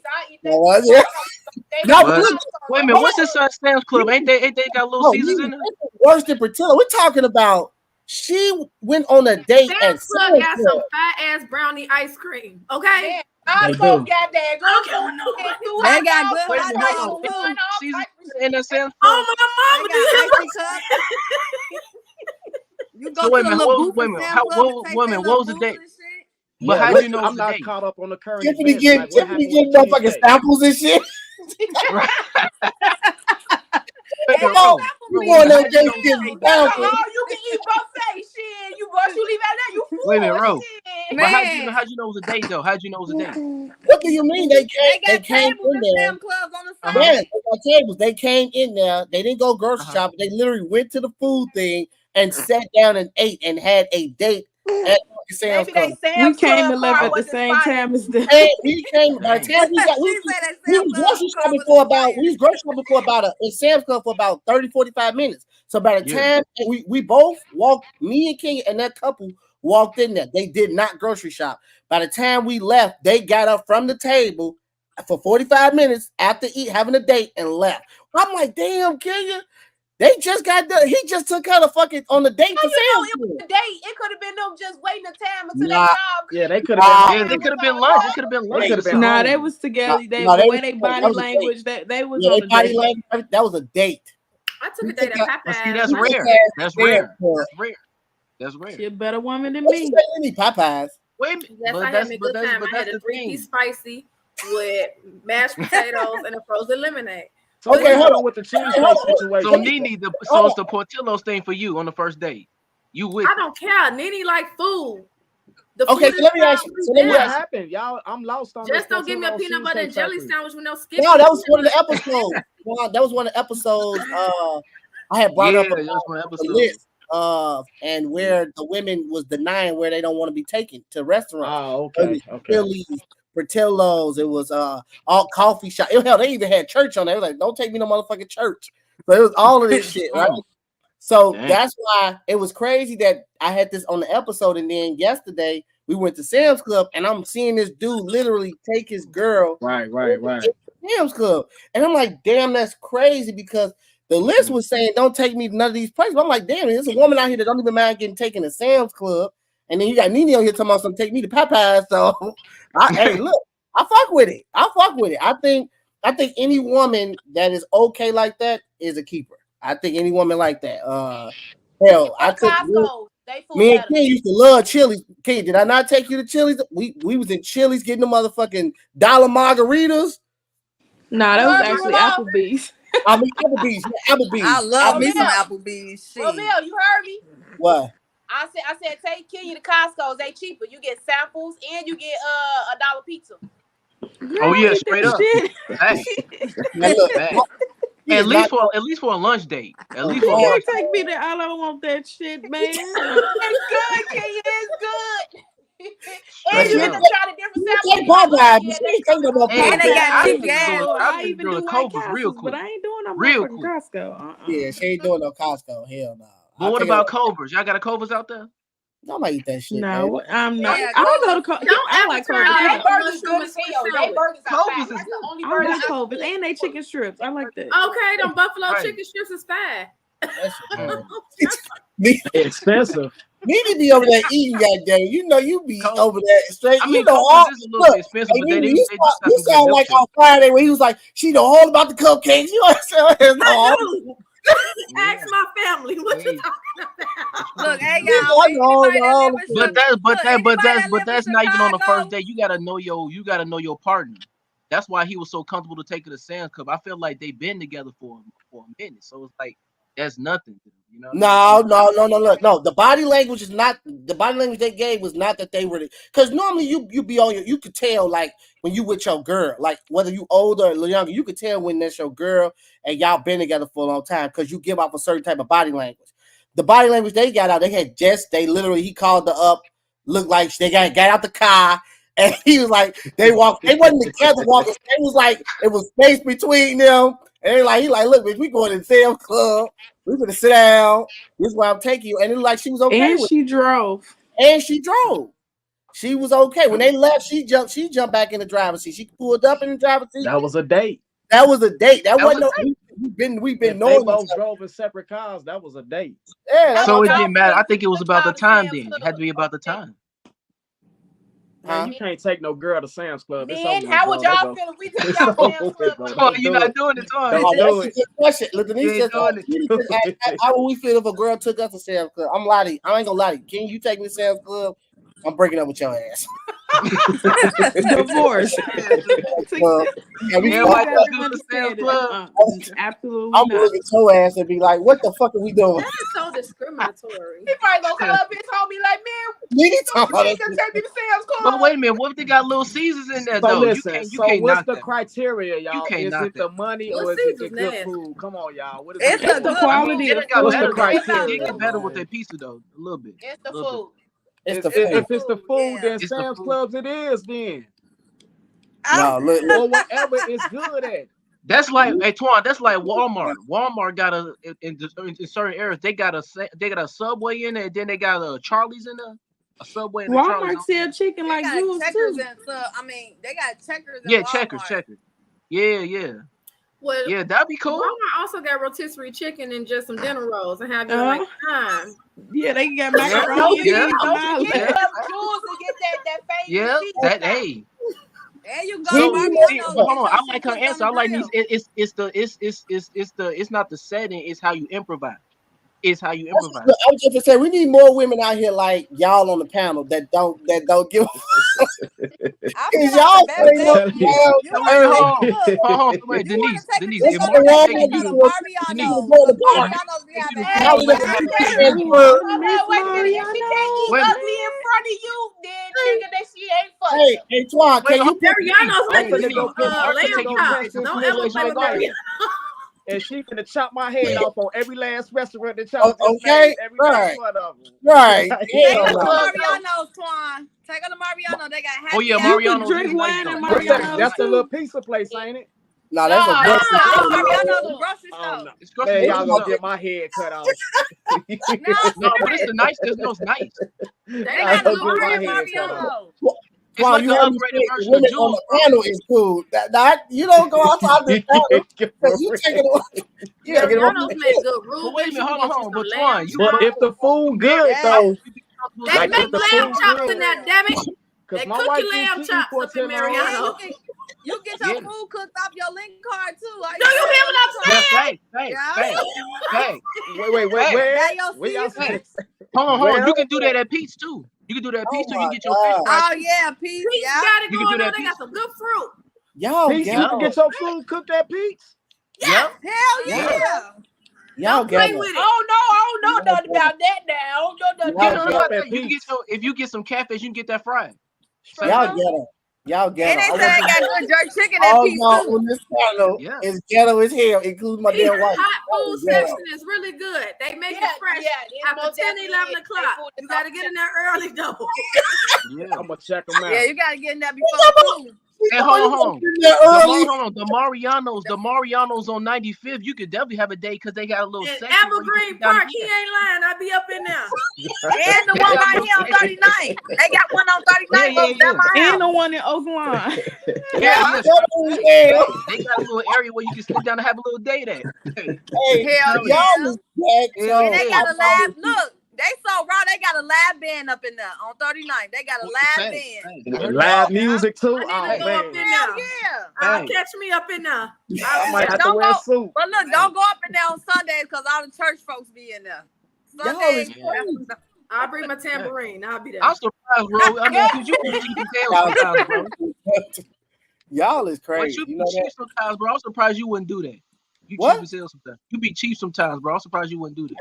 Man, I got standards, man. Don't take me no motherfucker. He can't play with me like that. He could be cheap with himself. He can't play with me like that. But I'm telling you, they got some good food though. Straight up though, they do. No, listen. I hear like some of y'all was like Nene was saying, you know, got the bar at the grocery store.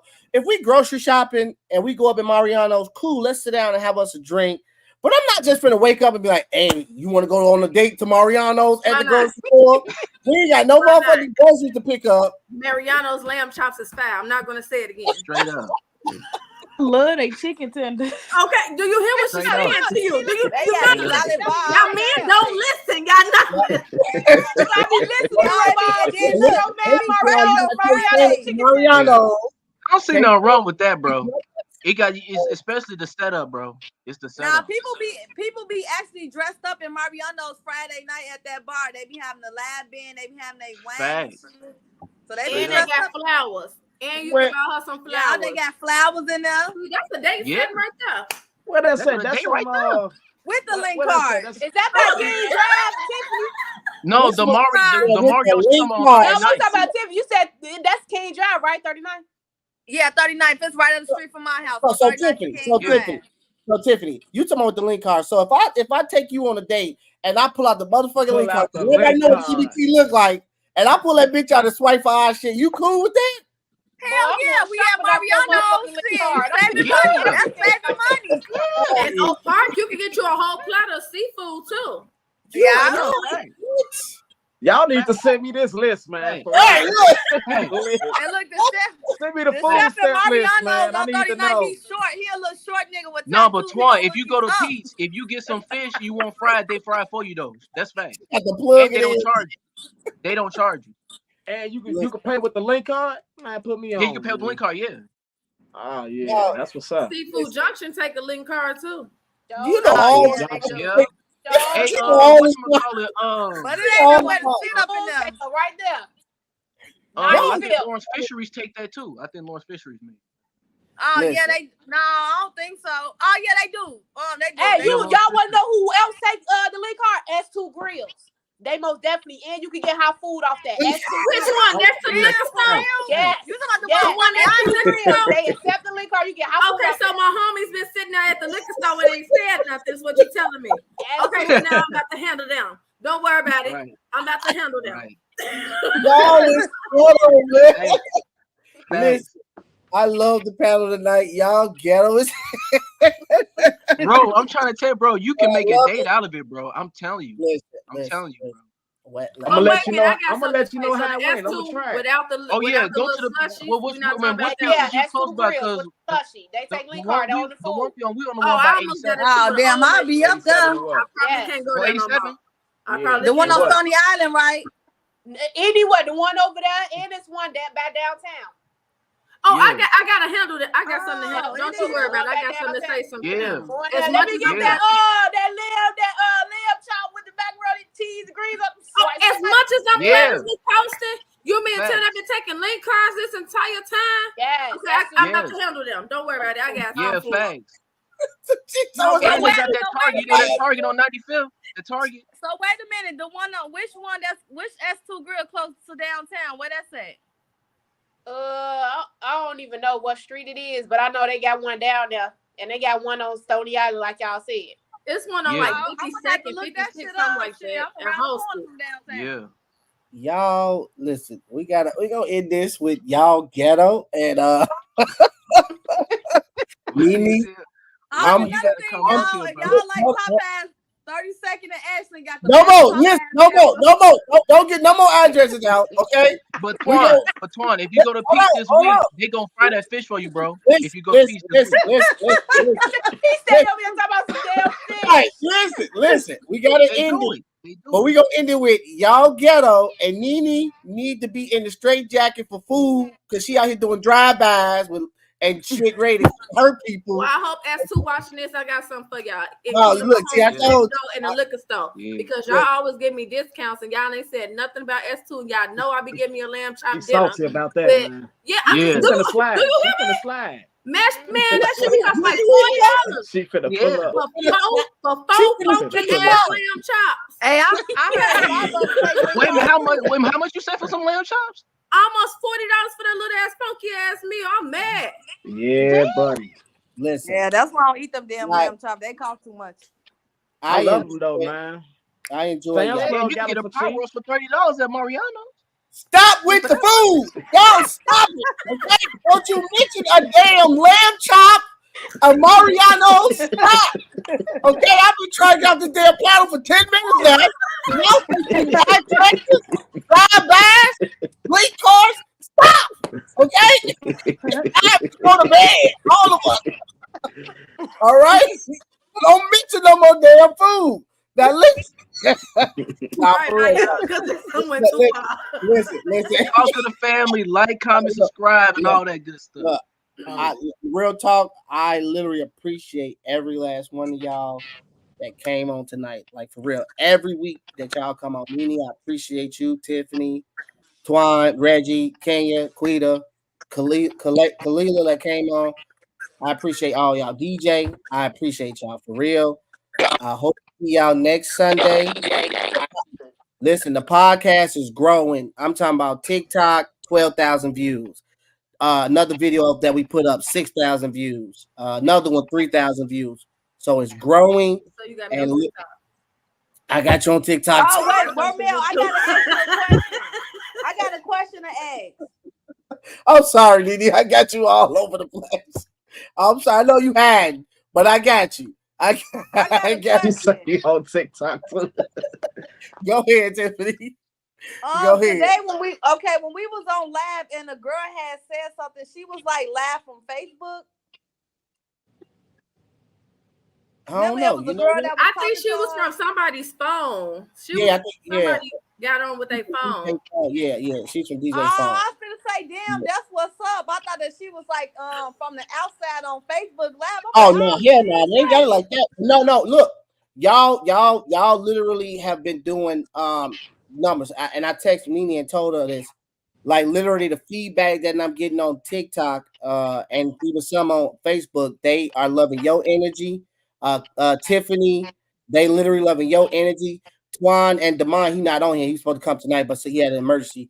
They love, like literally, they love it all y'all energy. So the feedback I get from the outside audience when I clip these videos, they're literally saying like they're requesting y'all. So they saying like we want her back on here. We want him back on here. Don't like request me unless you got food stamps. Hello, me and Quita already made it clear. I don't play none of that. Listen, they request. Look, I'm gonna tell them next time. Hey, y'all got some link for it? We paneling for stamps around. Right. Y'all out there stamp.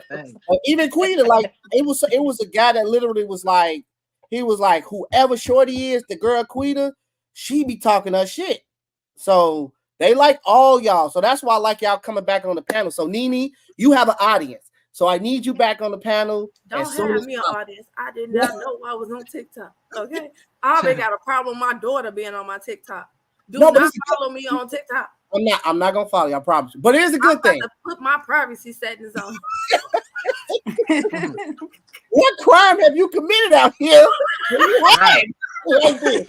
You are hiding. Miss Nurse sticking people in their necks with needles. Okay, right. You over there hiding. But no, look, man, y'all all Reggie, all y'all getting good feedback. The like I said, the podcast is growing. I literally only been on TikTok for a couple of weeks, and I hit 12,000 views and 6,000 views and 3,000 views on each of these clips.